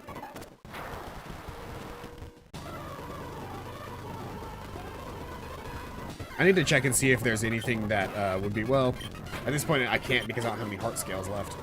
But I got a heart scale, which let me do Mover Learner, and now we've got Submission on Gym, which is an actual fighting type move, which means Gym is a viable fighting type if I come across any ice types now.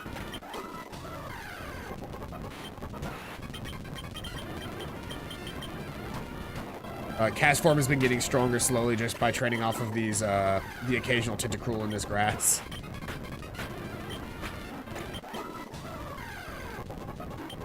Because the Tentacruels are poison types, so I always throw out, what's his name?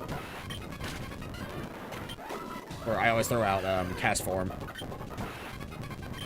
But what I was just talking about before you got here was how you and I were talking about possibly instating a reading day, where all we do is we just sit down and we read books. And I was thinking, like, we could throw some nice music on the, like, some nice, like, not distracting music up on the Google Home. We could have that room nice and dark and just turn on just the right amount of light. And then we were talking about having tea. And the reason I mentioned tea was that I plan on cutting way back on my caffeine intake. And I'm going to do so by using those gummies and then just drinking water. And only having caffeine with the occasional, my only caffeine intake being the occasional, I don't know. Okay, good. Let's just go ahead and head back to the place. Having the occasional cup of tea while we read our books is really going to be, like, my only source of caffeine once I get more in line with where I'm trying to head.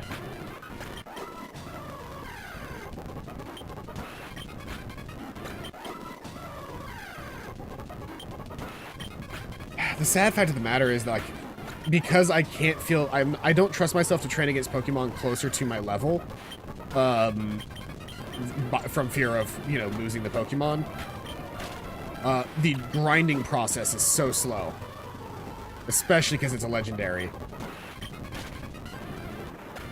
And every now and again, I get a Grovyle, and I'm happy. But, like, generally speaking, everything that I'm training against in this area sucks. Was that a Sea King? Yeah.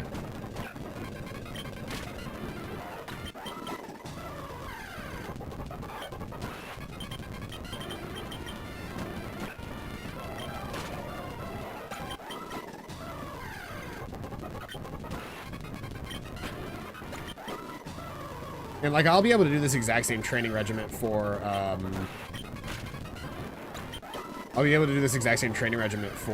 Patricia when I'm done here as well. The only thing that'll be different is, I think, like, I'll be able to train no problem against several Pokemon, but then, like, Gligar, I won't be able to train well against, and Grovyle, I won't be able to train very well against. But in which case, I'll just, you know, switch out to Pokemon that can grind against them. Like, Grovyle's not Grovyle, Gligar is a flying and ground type, which means if I took the time to actually train up my, Swinub, I would absolutely own its ass.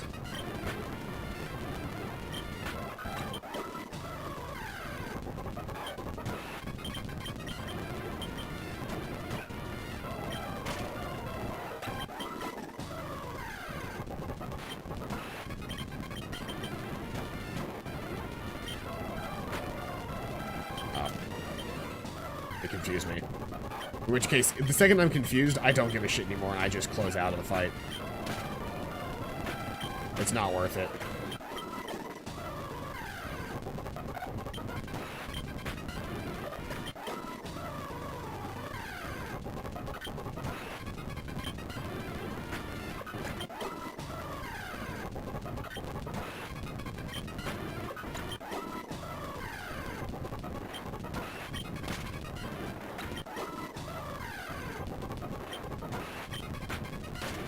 The one thing that I'm glad about is I am done fighting the, like, the leaders of the bad guy groups, because, one of the Pokemon that they normally have, it was just, like, a guaranteed, like, why not? Which I fucking hate, because that means that if I don't do something about, like, the thing with why nots is you have to, like, you have to hit them with a bunch of little individual attacks.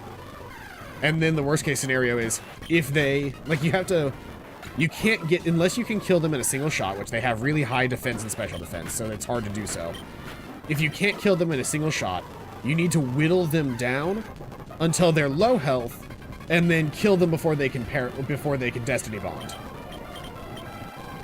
It's like the most annoying thing that you have to do with them.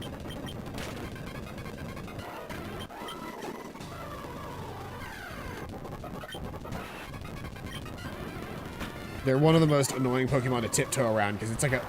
Between them and the fact that, like, a good chunk of Pokemon trainers in this game had Regice, just meant that I was fucking tiptoeing around minefields the entire game. Not because the Pokemon themselves were, like, dangerous, but because they had a move that, while it killed them, it would almost always kill my Pokemon, too.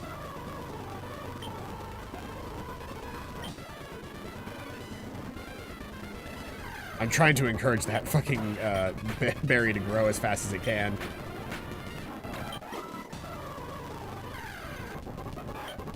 Because the fact of the matter is, I need a shit ton of Lepa berries.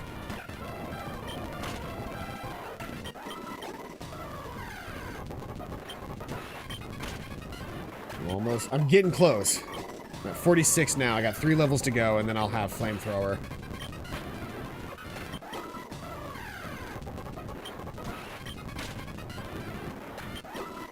The hopeful goal in all of this will be to get all of my Pokemon up to level, like, 50 or so. Because if I can do that, then I'm in really good money.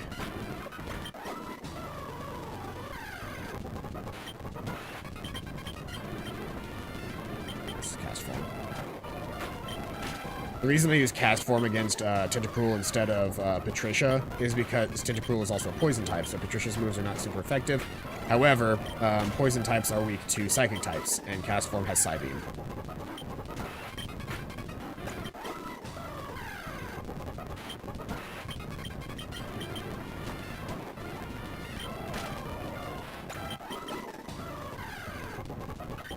It also ends up being a very convenient way to train some of my lower party members, is to have Pokemon in this area that they are super good against fighting.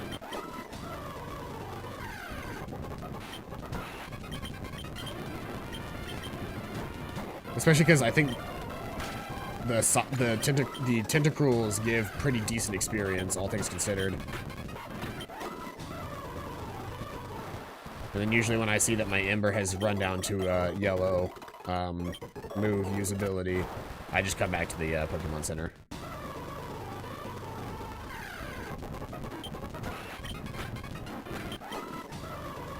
The most everything in this area dies to a single, like, I'm 20 levels above everything here, so most everything dies to a single Ember at this point. But, I need to train until I can get that Flamethrower. Then I'd be more viable in other areas.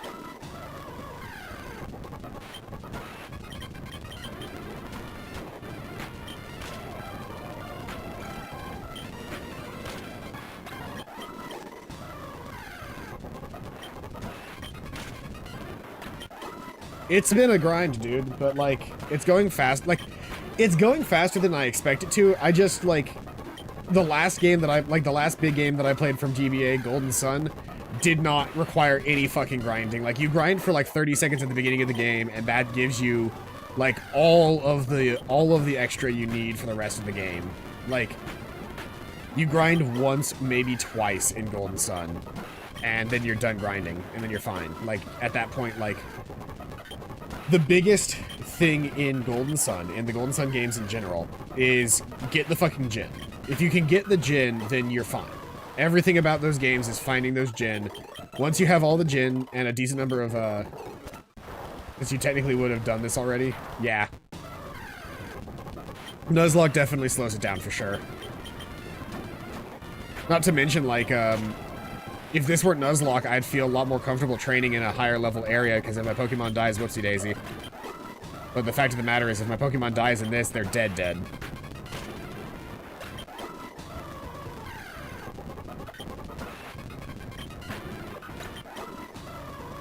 Yeah, if I had just done a randomizer, this would have been, you know, I'd have a fucking, like, a shit ton of Pokemon at this point, and all of them would be fantastic.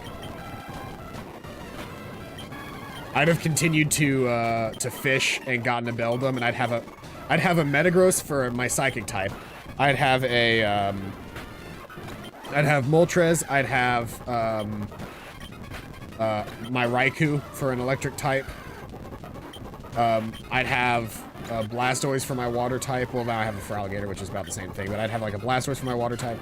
I'd have my Primeape as my Fighting type. Like, I'd have a fucking stacked team if Pokemon didn't die. And I could catch more than one Pokemon on a route.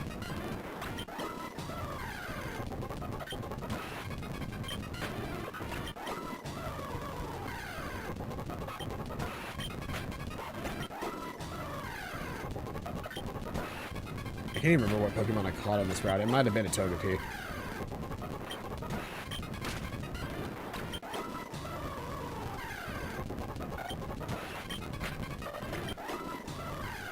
I know I'd probably have a Grovyle for my Grass type at this point. Seen plenty of those assholes. One more level. One more level and I gain Flamethrower.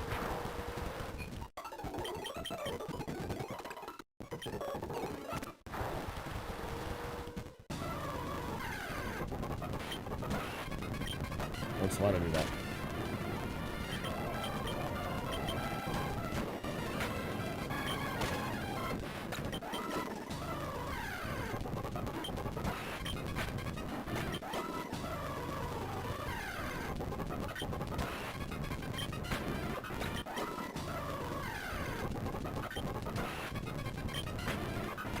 Honestly, Moltres is strong enough. I think Moltres has strength. Yeah, Moltres has strength. Moltres is strong enough at this point in the game that I could easily just strength anything that I come across. Or I could just teach it Vice Grip.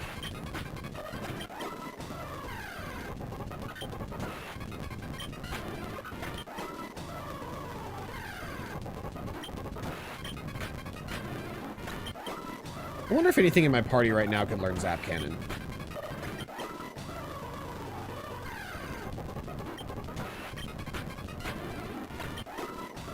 Because I have the TM for Zap Cannon.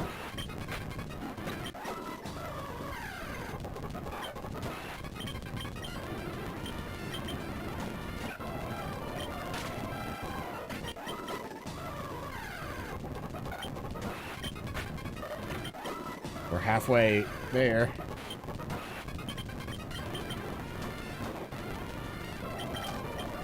I don't like dealing with being confused. Like, here's the thing. If I'm grinding, fuck being confused. Because I'm not going to risk my Pokemon killing itself over a fucking, a paltry little sum of experience. It's just not worth it. I'll leave the fight, I'll get unconfused, and then I'll move on. Like, it's annoying to get poisoned, but at least it's at, like, a standard rate of damage.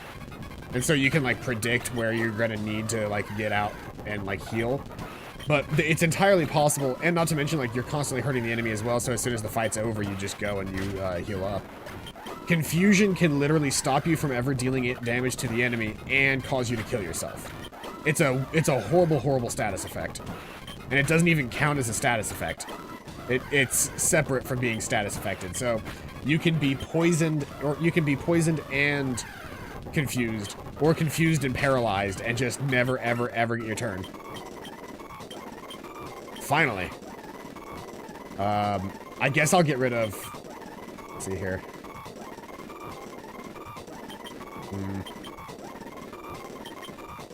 Like, I could keep Ember, but I kind of like that. I kind of like having Fire Spin as like a setup move. I know it doesn't do that much damage, but I think this is the right move to make here. Alright.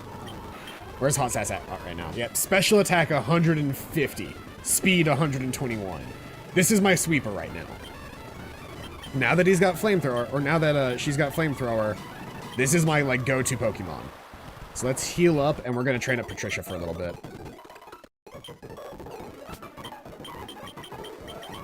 Because Patricia's also a secret powerhouse, because she's got Leech Seed, Magical Leaf, and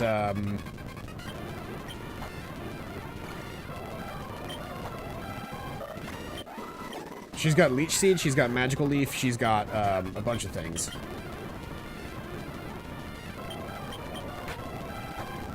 She's also got Growth. So she's actually a really secret hidden powerhouse on my team. She just needs to train. The difference is that I'm not going to train her against Groviles. So that just would be a very slow fight that I don't think she would win.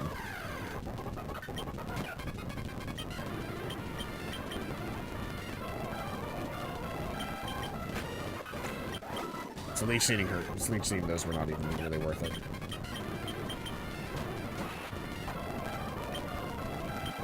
One of the most interesting runs that I've seen in recent years of Pokemon, Small Ant, and I think one other person did it, but Small Ant did a run of Pokemon, I think it was Leaf Green. Did a run of Pokemon Leaf Green, where the idea was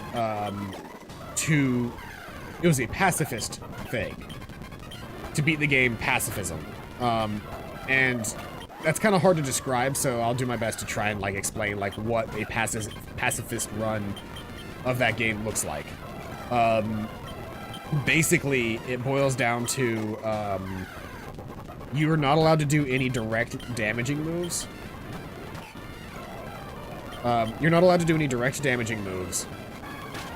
But that doesn't mean that you can't poison, it doesn't mean you can't confuse, it doesn't mean you can't use Leech Seed, and stuff like that. So Bulbasaur is the starting Pokemon, because very quickly Bulbasaur learns Poison Powder, Bulbasaur learns, and then later on learns Toxic and, learns Leech Seed.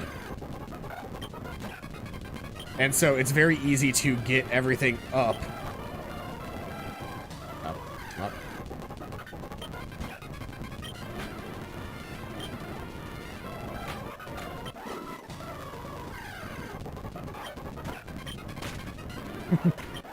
That's my good matchup.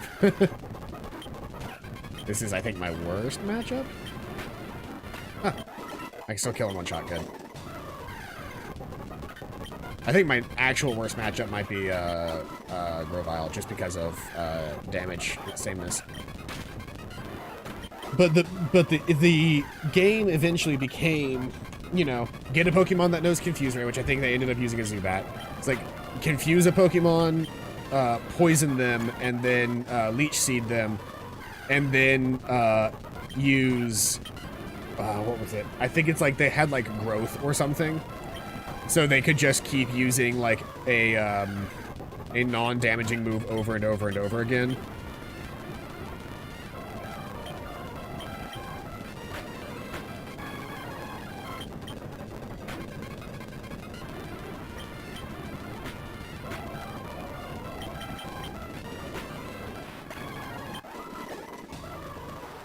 Side of moves.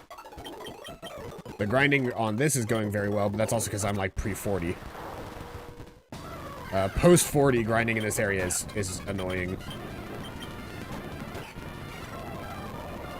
Not hard, mind you, just annoying. What I wouldn't give for the TM for Wing Attack.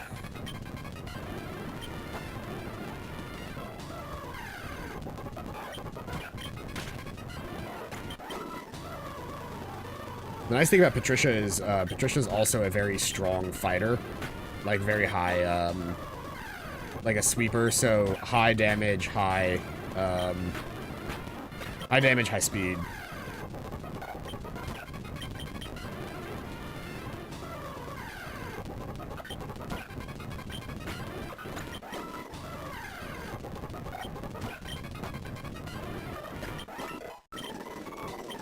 Sweet scent. Reduces evasiveness. Special attack increase is really useful though on her. I think I'm gonna pass on sweet scent.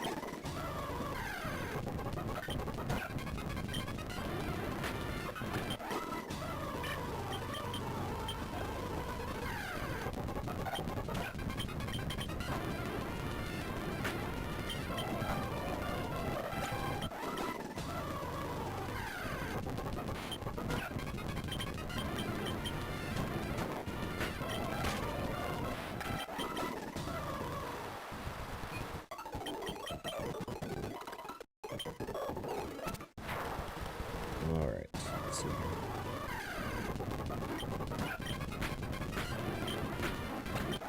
I'm getting more comfortable with using my Pokemon again, which is nice, because, like, after I lose a powerhouse, like, whenever I lost, what's his name? Whenever I lost, Baglaboy, like, I just felt like I didn't have anybody that I could actually use. It's like the best thing that I had at the time was, the best thing that I had for that at the time was, Priebus Jr.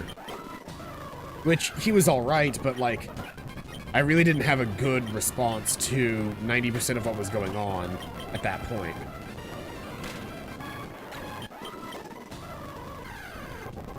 Pursuit is such a bullshit attack in this game. Because, like, if I'm trying to switch out because I have a Pokemon that's about to die and somebody uses Pursuit and I lose because of the Nuzlocke, that's so not fun.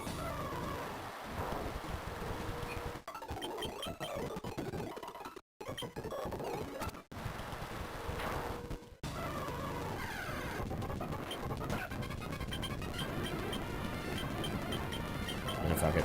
It's faster just to do this. I know I'm also trying to train up Water Ball, but I'll train Water Ball in a minute.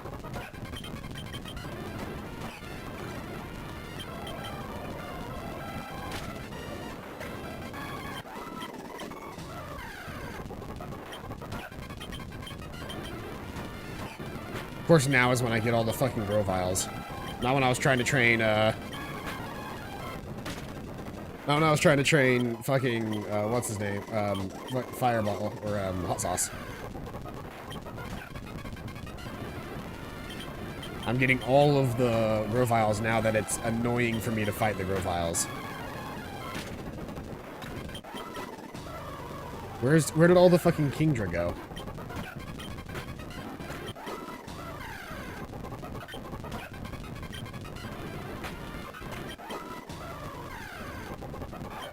Sea King's not Kingdra.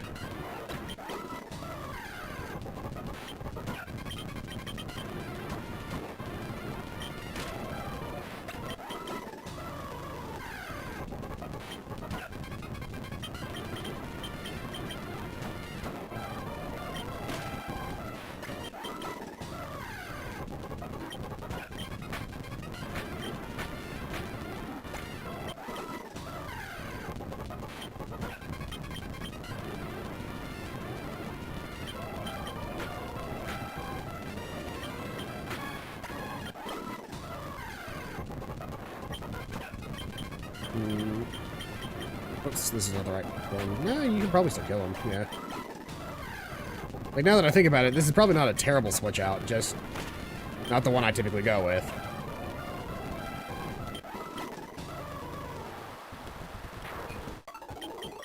My goal right now is to get all of my Pokemon up to at least level 40. I understand that I have an almost level 50 in the party right now, but my main goal is to get everybody up to level 40.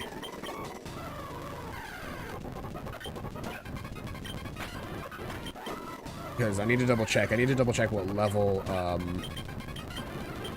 Pokemon, I'll be fighting in the 8th gym.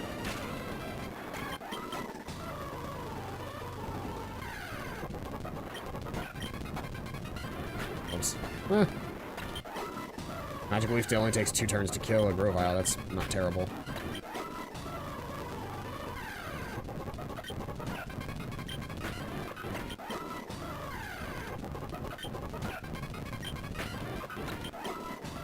And so we see that Patricia's only real Pokemon that she can't like work well against is Tentacruel.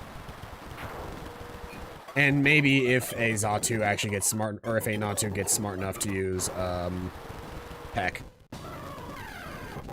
It's like my only real danger in this grass, though.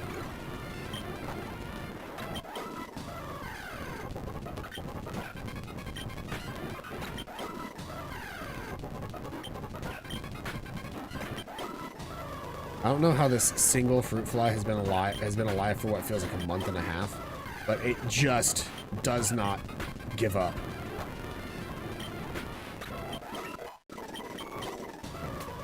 That's Patricia to 40. Up next is going to be Water Ball, since they're already really close.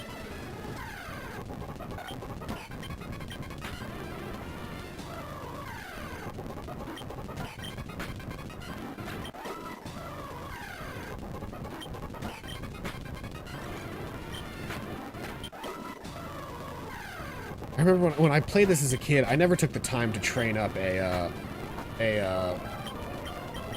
Altaria. Because I remember it took forever, and I was just like, I didn't care enough about dragon types at the time. I also didn't know that Swablu turned into a dragon type.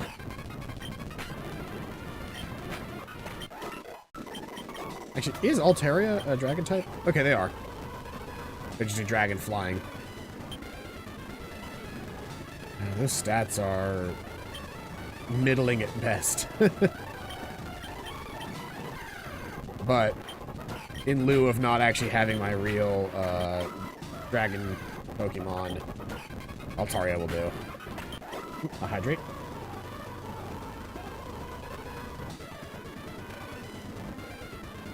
Thank you for keeping me alive. I'm almost out of water.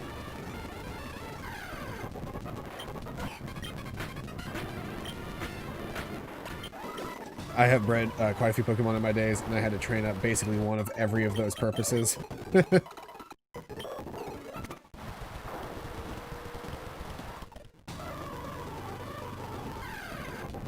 I got into Pokemon breeding a lot in Gen 4.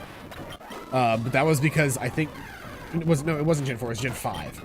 Because no. It was X and Y, whatever X and Y, which I think is Gen 6. Because X and Y added in the fucking like the Super EV Trainer mini game where you just had to catch the. I don't remember if it was you had to catch the soccer balls or if you were shooting the soccer balls, but there was a whole soccer ball mini game on the bottom screen, and if you did that really well, you could do your entire EV training on without ever actually having a Pokemon enter a battle, and without having to buy anything. Ooh, Dragon Dance. That's a really good move, right? That ups attack and speed, yeah. In middle school and at the beginning of high school. What do I give up, though? I guess I can give up Sing. Because Sing only has like a 55% chance to hit. I'd like to keep that. I think I'm going to give up Sing for Dragon Dance. Well, Takedown has high damage even if it does hurt the user. I guess... you know what? You're right. I get rid of Takedown because I can Sing a Pokemon and then Dragon Dance a couple of times, and I've got a good setup combo there.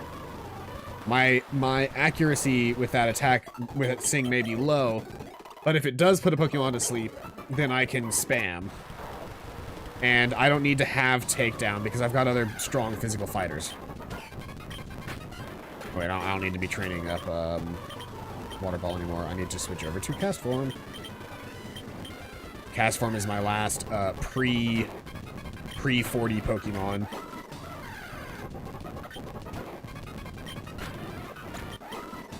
And training him has gotten a lot easier since he got Psybeam.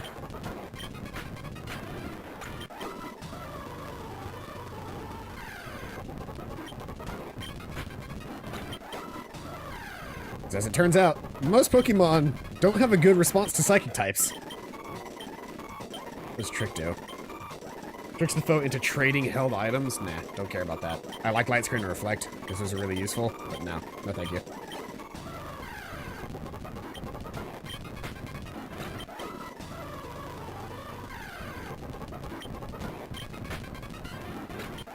Like, if I can get cast form tanky enough, the start of every fight should just be cast form, light screening, reflecting, and then swapping out to whoever is, like, the most useful character. Because that gives everybody in the party, basically for a period of time, good defense against both of those types of moves. Both physical and special.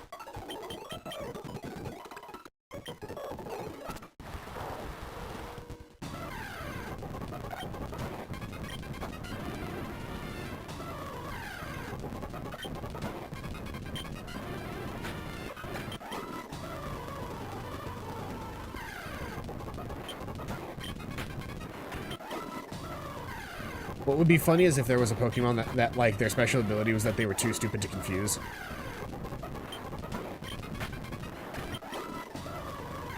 Or that, like, they were too stupid that Psychic-type attacks didn't do any damage to them or something.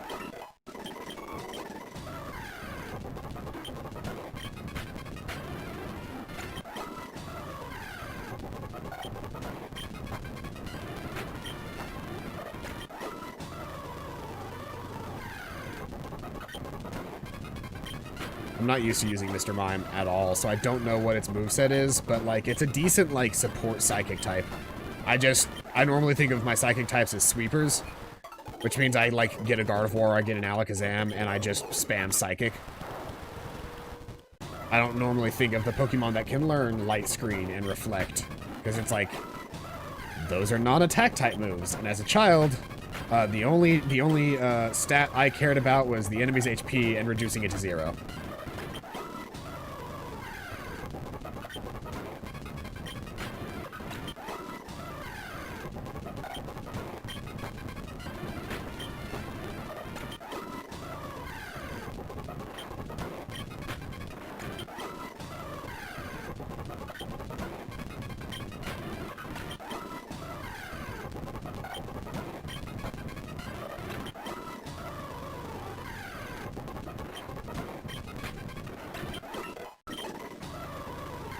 Almost there.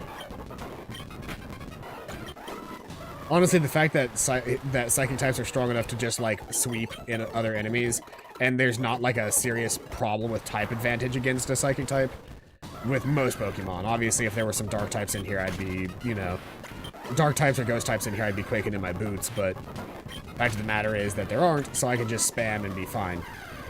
I love it when I see me some Tentacruel, because they're very good free experience. Profiles are also pretty good, but I think Tentacruels are actually the ones that give the most experience in this area.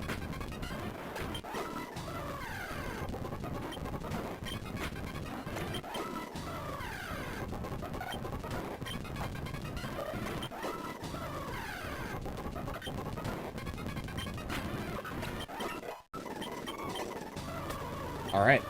That's a level 40 on all of my Pokemon, except for Hot Sauce, who's almost level 50. I might actually just, what is the level grind left on Hot Sauce? It's probably a lot, right? Yeah. I might just do the level grind up on Hot Sauce just to get him to 50 before I do anything else.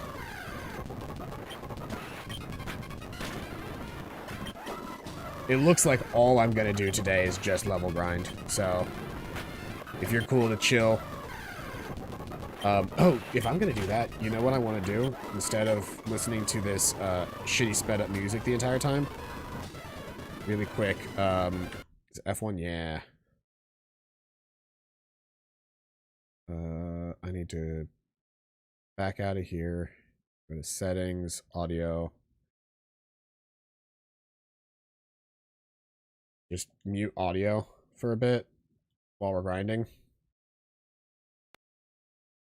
Okay, cool. So, now that we've got that, if we're going to be grinding for a little while longer, why don't we listen to some nice, chill Pokemon beats? Oh,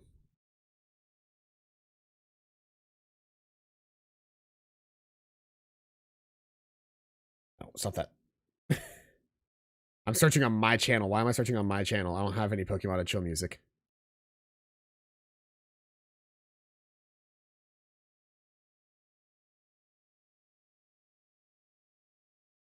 Yeah, here we go.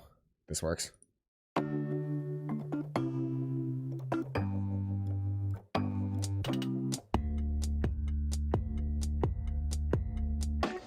That's very loud music. I might turn that down. Give me a second.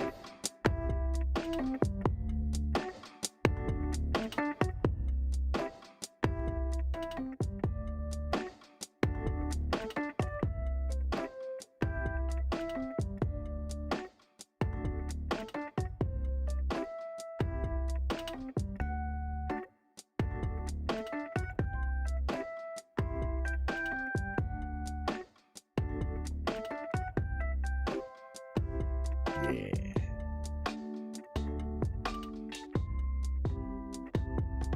This is how I want to vibe through life. Just lo-fi, chill music is what I need in my life at all times. That and podcasts that make me feel like I have friends.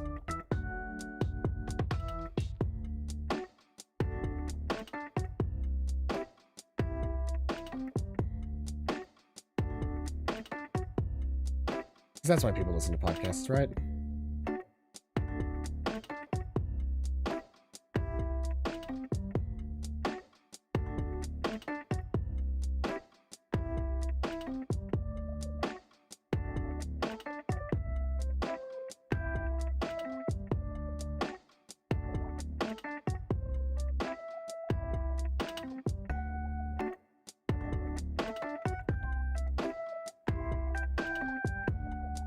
There it is, 50 for hot sauce.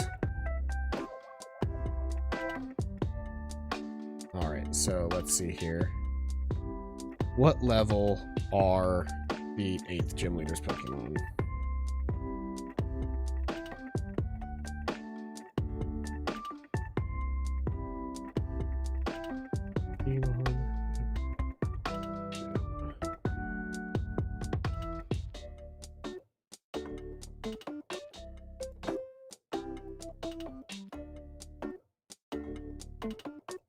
Okay, so let's see here.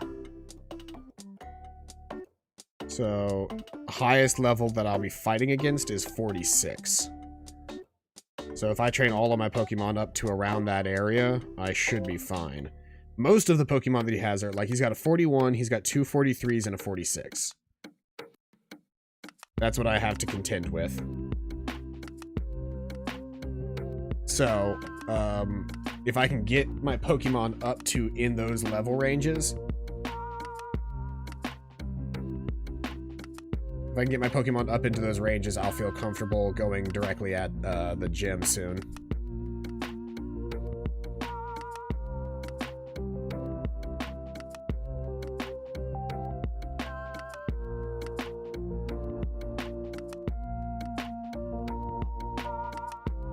Alright.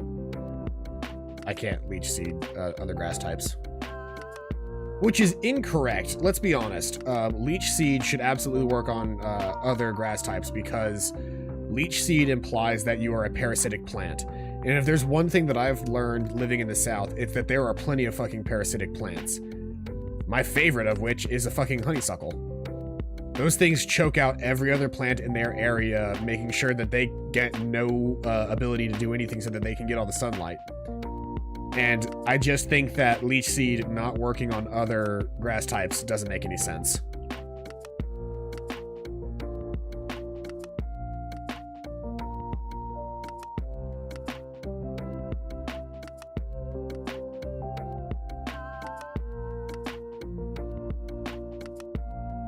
I've kind of decided that I'm going to spend the rest of the stream just training.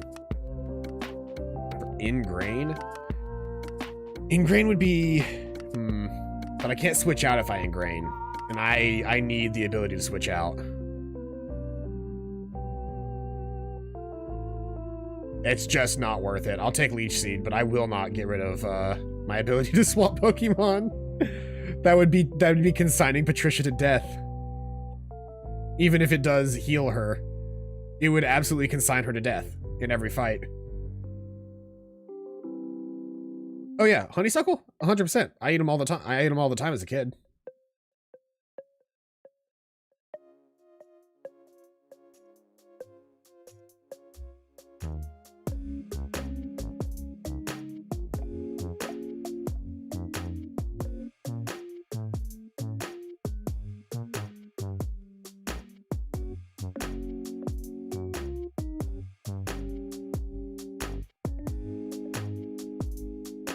The nice part about training with Patricia is that if she gets hurt, I can just heal her up a little bit. But you can safely cook the petals. Okay.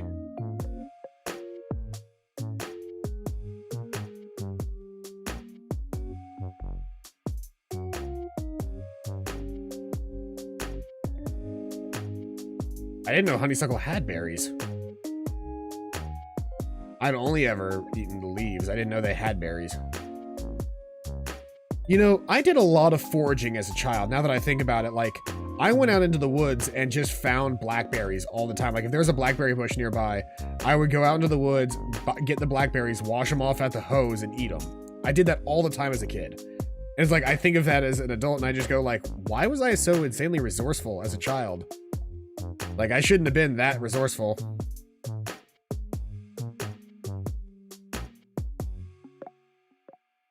Yeah, I mean, see, this is the thing. I want to get around to being able to grow. Like, I think that one of the dumbest things that we do is that we have a bunch of, like, plants that we grow, you know, out in public, right? Like, on the roads and whatnot. We grow a bunch of, like, trees in towns that look really nice, but then, like, they don't produce anything useful. Why not just make those like fucking apple trees or pear trees or something? I don't know. There's 40 goddamn streets in Georgia named Peachtree, but there's not a single fucking peach tree on any of them. Like, do you know how more useful it would be to have fruit plants everywhere? And like, they obviously they wouldn't grow year round, like they wouldn't produce fruit year round, so like they're not even really that big of a deal. But like, when one is available, like, why not just like, hey, you know, this plant is fully grown and is available for, you know, pluck and eat straight from the tree. It's ridiculous that we are that petty. Like, it literally helps everybody, but because it helps people that they don't want to help, I don't get it. It literally doesn't hurt you at all, and it helps you to have those there. It helps everyone to have those there. And it doesn't hurt anyone to have those there, and it helps everyone to have those there. So I just don't understand why that is such a weird, like, thing. I think the only downside that I could possibly think of is, if trees with fruit on the sides of the road are close enough that their overhanging branches might get to the road, you might have an apple drop on somebody's car and cause damage. And yes, that's an actual reason not to have them there. But generally speaking, like, there's plenty of roads where trees are nowhere near the, like, you know, the actual lanes, and you're already gonna have shit dropping from those trees too. The only other thing that I could think of would just be fruit like that have that high sugar content are more likely to attract insects as well. It's like, there's some problems that I can think of it, but there's not enough to like justify not doing it, you know?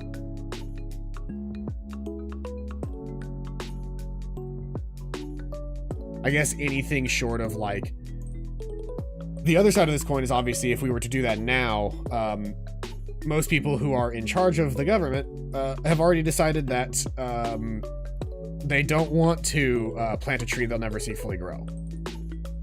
And that's the thing, is we would be planting trees now that generations from now people would be able to use the trees.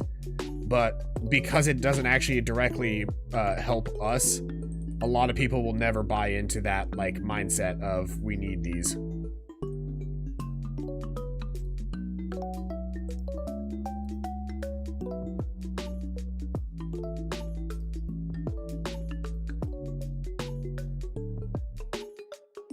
I don't know. I think the fact that we can literally grow food is cool. And the fact that we don't do more of that is kind of ridiculous. Well, actually, the fact is we do a lot of growing food. We throw out shit tons of food every year because we grow it specifically to sell to people.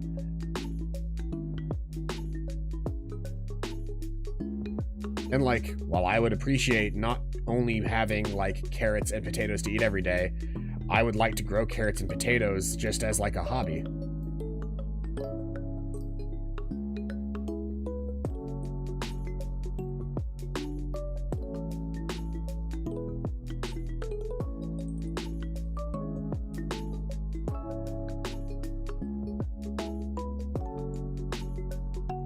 Anytime I see a... My brain, every time that I see a Togepi while playing as Patricia, is just, Capri Sun. Just shove a straw directly into the soft spot on Togepi's forehead and just... HP. Yeah, we could also do tomatoes and herbs.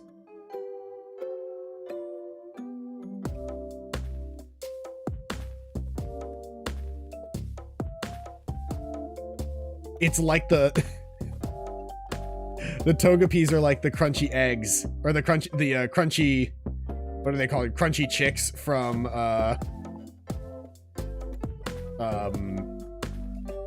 Fable.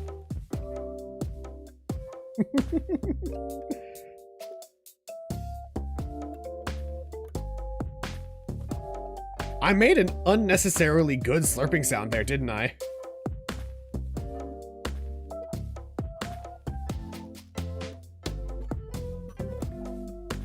The nice thing about Magical Leaf is that it can't miss.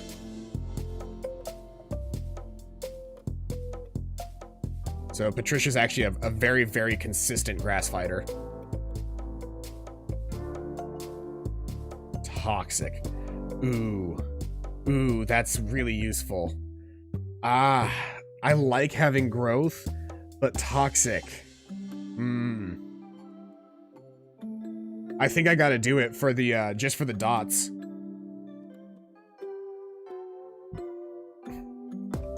Like, that heightens special attack, and that would make my magical leaves even stronger, but I think that the toxic play is a much stronger play in the long run. Fuck it, I'll do it. If I need to get growth back later, well, I don't have any heart scales, so whatever, but... I don't know. It's well within my ability that I think that this is a good move. I can always grab special attack, X specials if I need them. No regrets, toxic play for the win. Hey, remote control, welcome out to this, welcome out to the stream. How has Dead by Daylight been? I can't remember. Were you typically play as a survivor in Dead by Daylight, right? Not usually the hunter, but I can't remember. I have a friend who streams who literally only ever plays hunter. And I've always thought, like, the hunter's cool. The hunter's like what everybody wants to look at, but like, I've always thought it's really cool if you can do it, if you can get really, really good at survivor. But I'm also the character that, like, I'm also the person that when I play an MMO, I find out which class has the lowest wait times for raids, and I learn how to play that class. Which is why I am very consistently tank. It's been crazy. Finally up to rank 7, but it's really hard for me. Maybe my skill cap. I just think that it's really cool playing, like... It's the reason I played support whenever I played League of Legends. It's the reason I played healer, and then later on I played tank when I played Final Fantasy XIV.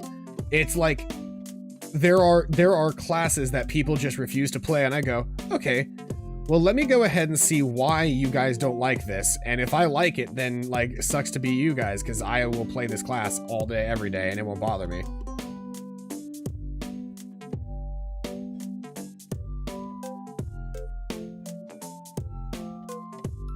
This is such an easy grind for Patricia that I've kind of just, like, kept going with it. I was going to stop with her around 43, but the fact is that she can literally kill everything in this area without having to swap. So the grind is just so easy for her. She doesn't have to worry about damage because every now and again, she'll grab another Capri Sun Togepi. Togepi Sun. There it is. I found it eventually.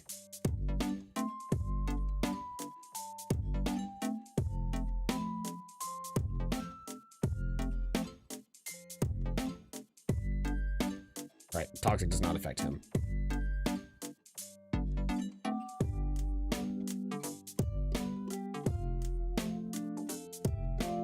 And Magical Leaf is just a very, very consistent attack because it never misses and it's got decent damage. She's also got a Miracle Seed, so she's got better and stab, so like her entire moveset is fucking fantastic. I just have to pray that I never lose her.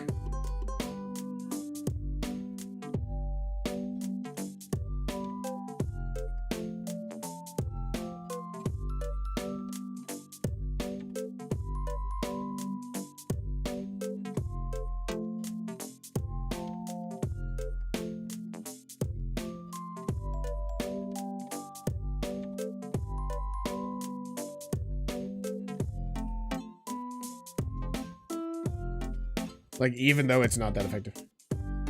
So, a Nuzlocke it's a type of Pokemon challenge. The rule set of a Nuzlocke is relatively simple. For every region that you enter, you can only catch the first Pokemon that you see. If you are unable to catch that Pokemon, you cannot catch a Pokemon in that region. Some people have rules like if there's duplicates, you can catch the next not duplicate Pokemon that you see. But generally speaking, the rule is you can only catch the first Pokemon you catch per route. Every time that a new like text box appears. Now I count an entire cave as a single region. But let's go with where we're at. Every Pokemon in a region, once you catch a Pokemon, if you catch a Pokemon, you have to name that Pokemon so that you feel attached to it. Like that you have more attachment than usual to that Pokemon. So every Pokemon has to be named. If a Pokemon dies in battle, or dies at all for that matter, even if they die because of poison or something, if a Pokemon faints, they're dead. And they cannot be used for the rest of the game. A final one that a lot of people use, and I think it's part of the main rule set, is in your option setting, you have to set your battle mode to set, not shift. Because that way you can't like constantly have the right Pokemon out. But to give you an idea, these are all the Pokemon that I currently have caught. And let's go. We haven't gone through names in a while. Let's go through names. We've got Beepo the Butterfree. We've got Babyface the Togepi. We've got the Kecleon. We've got Bruce the Mightyena. We've got Onion the Celebi. Also, I'm doing a randomizer, so like random Pokemon, so keep that in mind. We've got Goop the Grimer. We've got Shelton the Cloyster, our boy with a sweet, sweet Clussy. We've got Dinner Time the Crawdaunt. We've got Lord Helix the Omanite. We've got Disappoint the Muck. We've got Bait the Rattata. We've got God's Fail. We've got God's Fail the Ditto. We've got Daddy the Nidoking. We've got Madam Ava the Xatu. We've got Alivarnia the Gligar. That's what we caught a Gligar in that area. We've got Dinlabo the Swinub. We've got Redemption the Heracross. We've got Minions 2 the Tropius. We've got Sparkler the Charizard. We've got Cumulus the Castform. And we've got Second Beepo the Venomoth. Because he's bananas. Then for our actual party, we've got Patricia the Roselia. We've got Hot Sauce the Moltres. We've got Waterball the Altaria. We've got Castform the Mr. Mime. We've got Jim the Poliwrath. And we've got Priebus Jr. And you might be thinking, Priebus Jr.? What happened to Priebus Sr.? Well, he's in heaven. Right here. So in heaven, these are the Pokemon that I have actually lost in my campaign. We've got Butterfree the Snorlax. We've got Crumble the Aeron. We have Priebus the Blastoise. We have Baglaboy the Salamence. We have Tony the Tiger, the Raikou. We've got Knuckles the Primeape. May they all rest in peace. And that's all my Pokemon so far.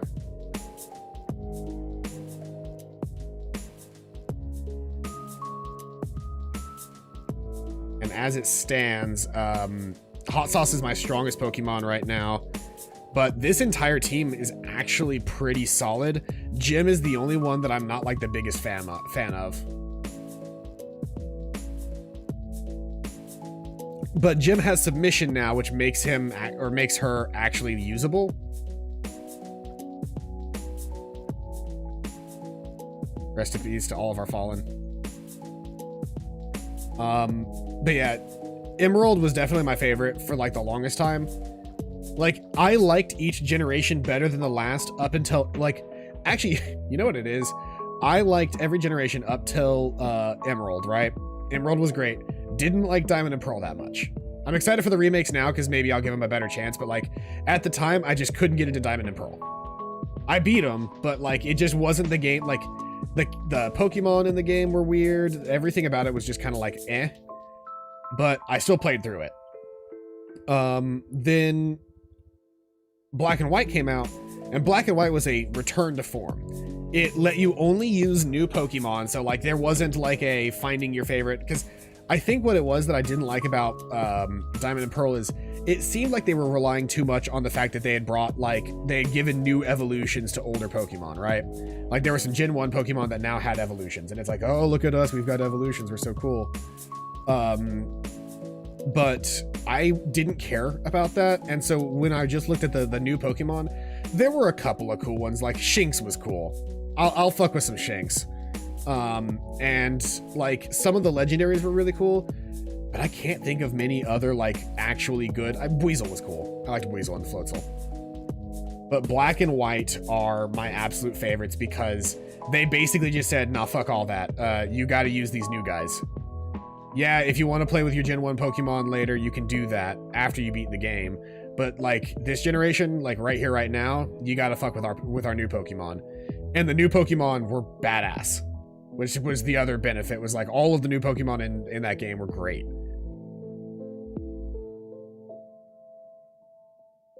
Garchomp was also Gen 4, and yes, you are correct, that one was badass. But like I loved all of Gen 5's Pokemon. I thought that everything they did to that game was really cool. X and Y has a couple of cool Pokemon, but once again, with the Mega Evolutions and how much those mattered in that game, it definitely felt like another, hey, do you guys remember Gen 1? Which I understand. They're trying to make money. The easiest way to make money is to like call back on previous generations and like things that people know and make them matter again. But like, fuck, just, it's not a good look when you can't come up with good new ideas. Pedal Dance, Pedal Dance. I don't, Is it worth giving up Giga Drain for Pedal Dance? This is the thing, because I don't want to get rid of Magical Leaf, even though it's only like a 1 point difference. It's only 10 power difference, but this can't miss, which matters so much more to me. Do I get rid of Pedal Dance, or do I not learn Pedal Dance here?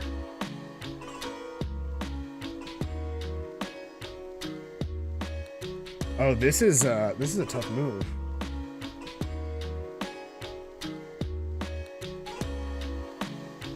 Because it's Pedal Dance is Grass Thrash, is what it is.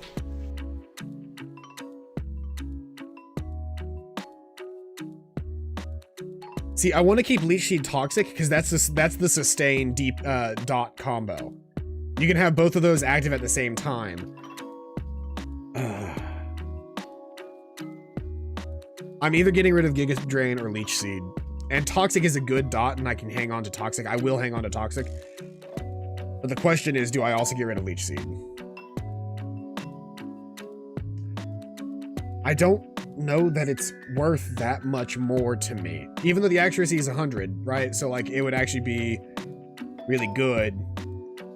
Leech Seed and Toxic is a great combo against Pokemon that maybe I don't have the best setup against, but, like if I go against an electric type right now, Leech Seed, Toxic, and then I just fucking Magical Leaf. Because yes, it's not going to do that much damage to them. Like, it's not going to do super effective damage to them, but they won't be able to do super effective damage to me. And I'll be constantly healing every turn. I think I have to give up on Pedal Dance. I think I have to give up on Pedal Dance, because I don't like the confusion.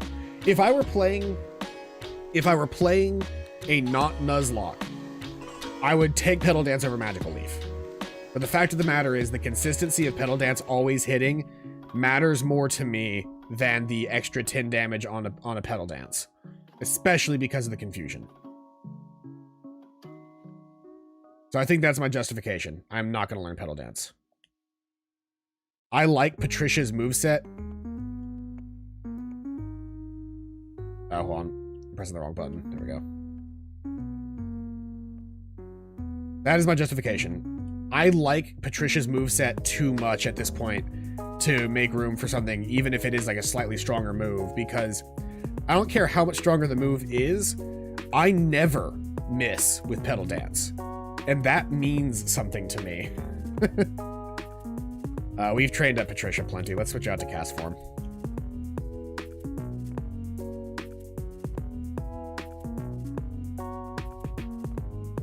I'll need to be getting ready here soon in a little bit anyway. I'm already wearing my work shirt, so it won't take me that long to get ready. I might want to have something quick to eat before I leave for work, but that's also not a big deal.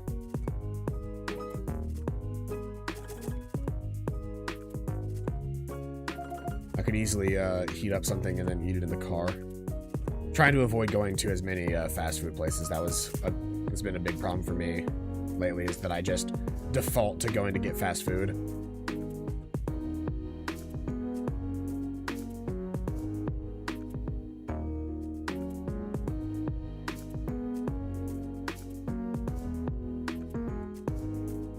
It must have teleported.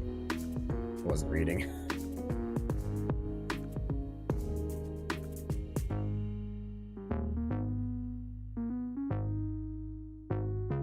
What is that face? Oh.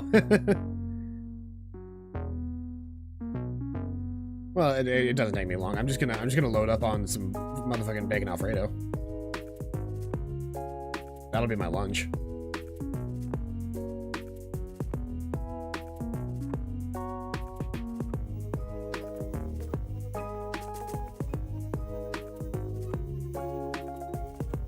What does roleplay do? Mix the target and copies its special ability. I don't give a shit about that.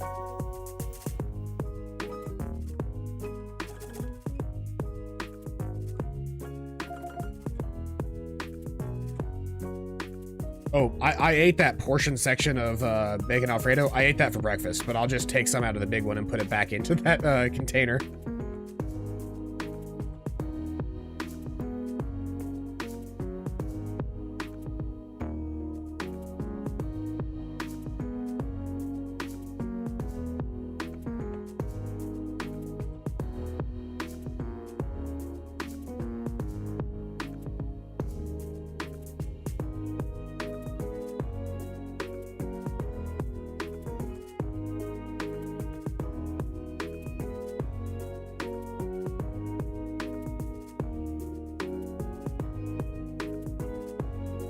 I'm digging the decision to switch over to chill beats while we play, because the fast Pokemon music, as nice as that is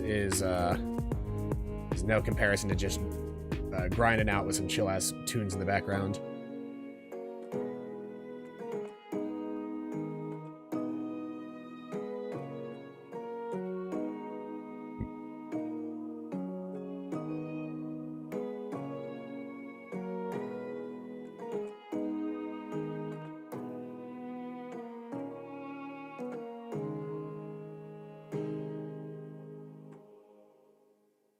Level 42. That's answer to the life, the universe, and everything.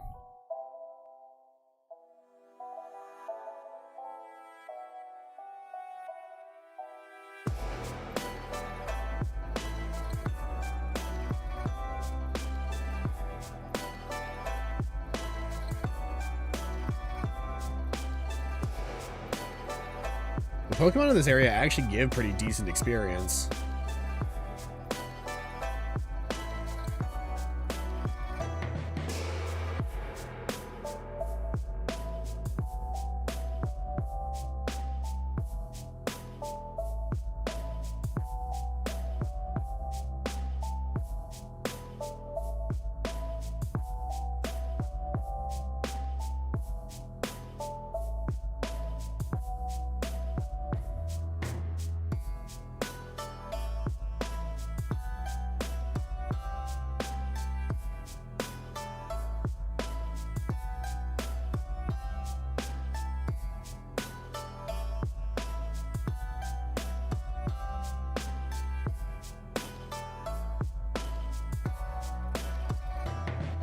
I knew what level those Groudons were. They would actually be a really good experience as well.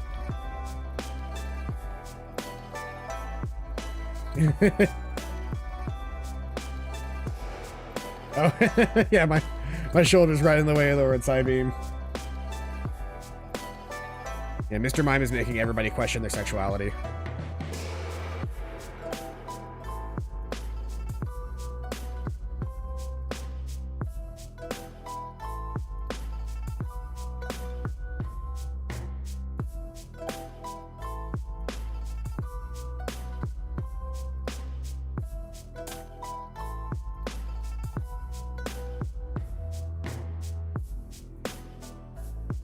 Some people look at Mr. Mime and go...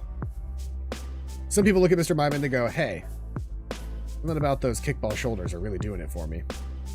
Other people look at Mr. Mime and go, hey, after seeing you, I only want to date women ever again. And some people just go, hey, I think I'm done. I think I just don't want to be involved with anything that you might be involved with ever again.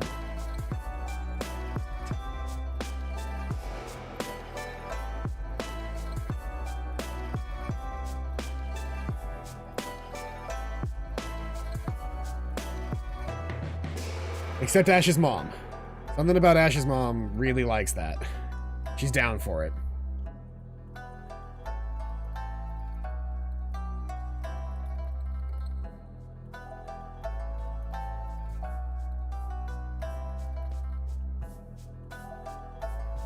You couldn't even hold a conversation with him.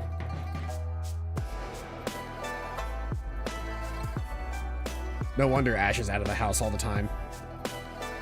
It's a broken home at home. Like he can't deal with the fact that here's the thing is, I can't remember if it's his Mr. Mime or not. I think Ash catches the Mr. Mime and then gives it to his mom to work around the house. I can't remember the episode that happens because the Mr. Mime is just randomly on the road, and I can't remember if he catches it or if it just decides to go back and live with Ash's mom.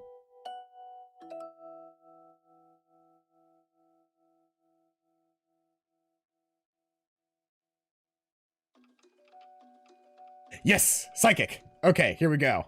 We're getting rid of fucking double slap for this. Cast form is now fucking overpowered.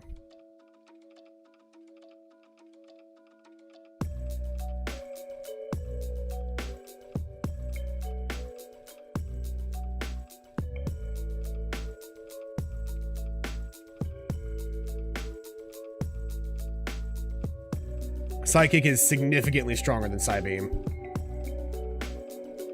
It only has 10 uses, but it's really fucking strong.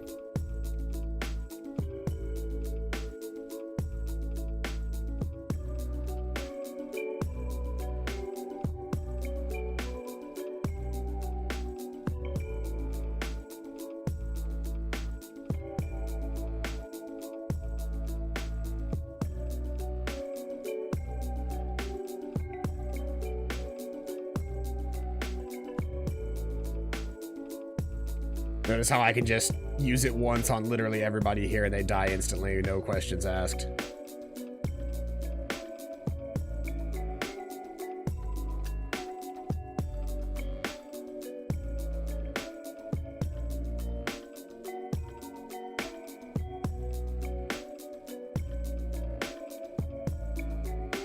I now get 30 turns where I can just attack instead of just the 20.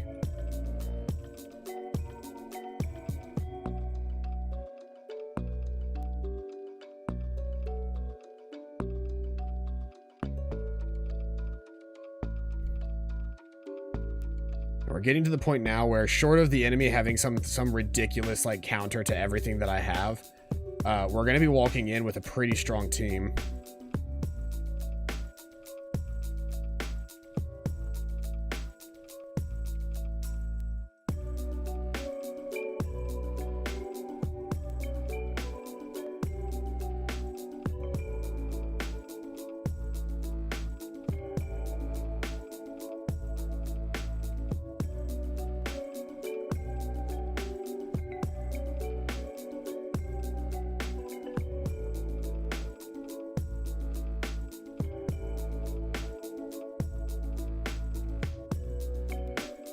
Just grinding away.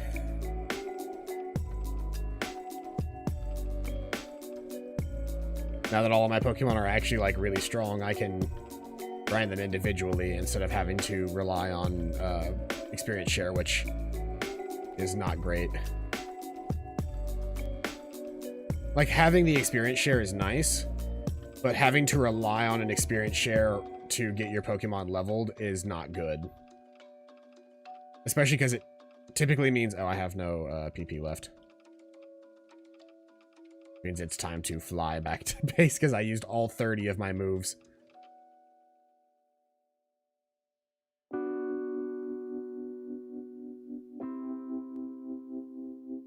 I mean, at this rate, with this group of enemies, I could easily get all of my Pokemon up to...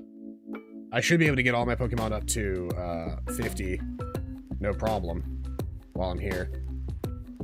I just won't have the time to do it today. But this training montage was really worth it. All things considered.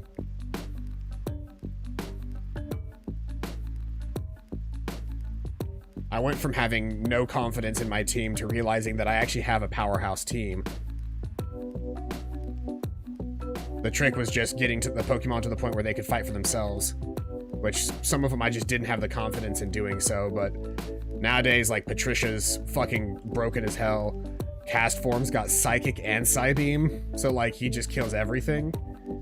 Now that I've got Flamethrower on Hot Sauce Flamethrower as the highest level Pokemon in the party actually makes sense. Priebus Jr. has a great moveset as well. I'm trying to think of what else I could do. Oh, I mean, the one Pokemon that I don't have 100% confidence with is Jim. And even then, Jim just needs to show up whenever there's a fighting type Pokemon. Or whenever a fighting type Pokemon is needed. I don't expect Jim to be used for more than what is necessary. And even in those scenarios, Jim can hold their own because they have good defense and leftovers.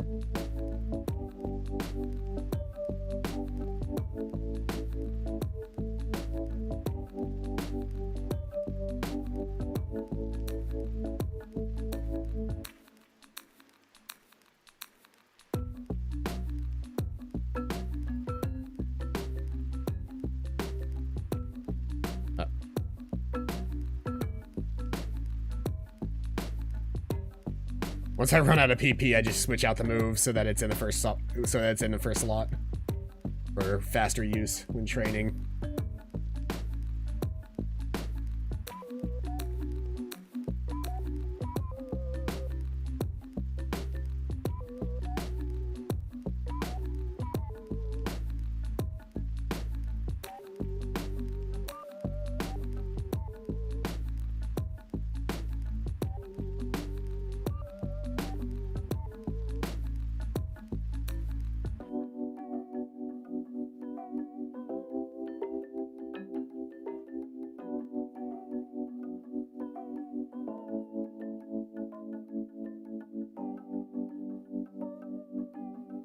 Out of PP in all of my moves.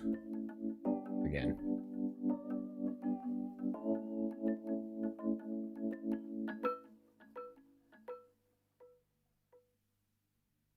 The convenience of being able to just spam one move and it guarantee kills everything in the area makes grinding so much less, like, tiresome.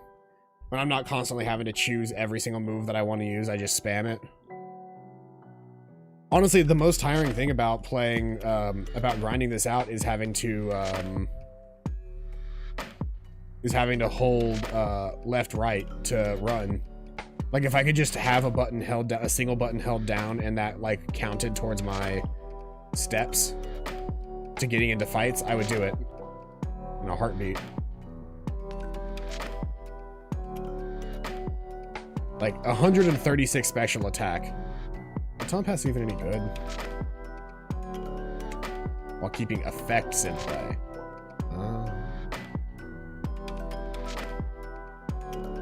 So that would be like if I had a bunch of good setup moves, I could baton pass. But I don't really care about that. Like if I had a bunch of really good, like if I had, say, throw out throw out your boy at the beginning of a fight, cast form at the beginning of a fight, and then load up on like attack damage increasing things, and then baton pass off to somebody who can benefit from having a lot of attack. That would be useful, but otherwise there's really no reason for me to swap cast form that way.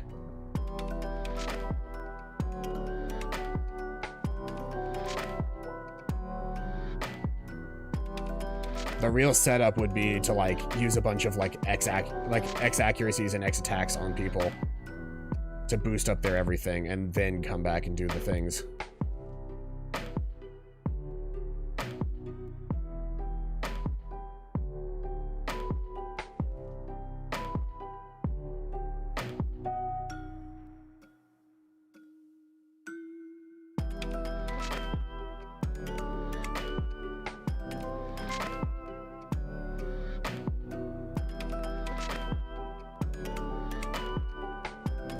Almost got cast form up to 50.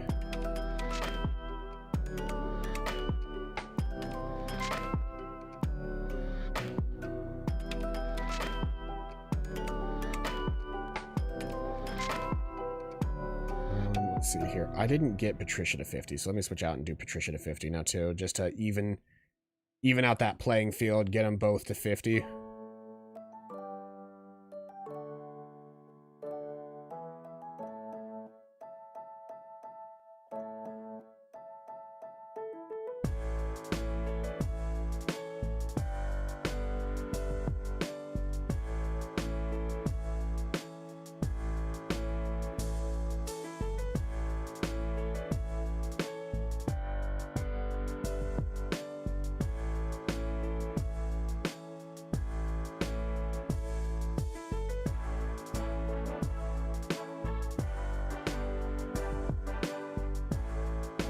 The only difference is Patricia doesn't have a quick change out move to use.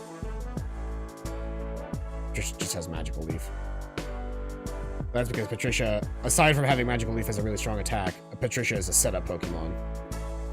Her whole deal is to set Poison and Leech Seed on a Pokemon first, and then either swap out or then spam Magical Leaf with some Giga Drains here and there.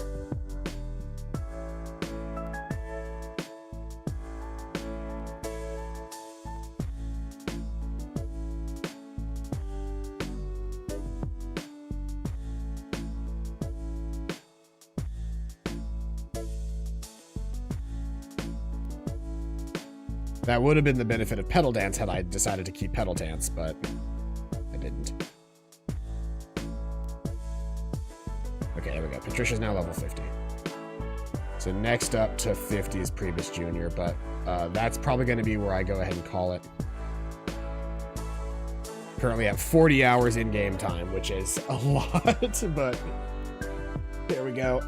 Thank you everybody who came out to today's stream. I've been Paladin Null. This has been Pokemon Emerald. Feel free to stop by on Friday. We will be playing more Eichenfell. I don't want to just like microwave something for lunch. I want to actually like cook something for lunch, so I need a little extra time. But that's gonna be it for now. Feel free to come by on Friday for some more Eichenfell. That game is fantastic. We're getting, I think, close to the end of that. And then Saturday morning, expect some Sick Metroid Zero Mission action, since I did not get to do my birthday stream this year. So expect that on Saturday. Anyway, I've been Paladin Null. This has been Pokemon Emerald Randomizer Nuzlocke. I hope you guys are having a fantastic day, and as always, I'll see you guys next time. Bye-bye.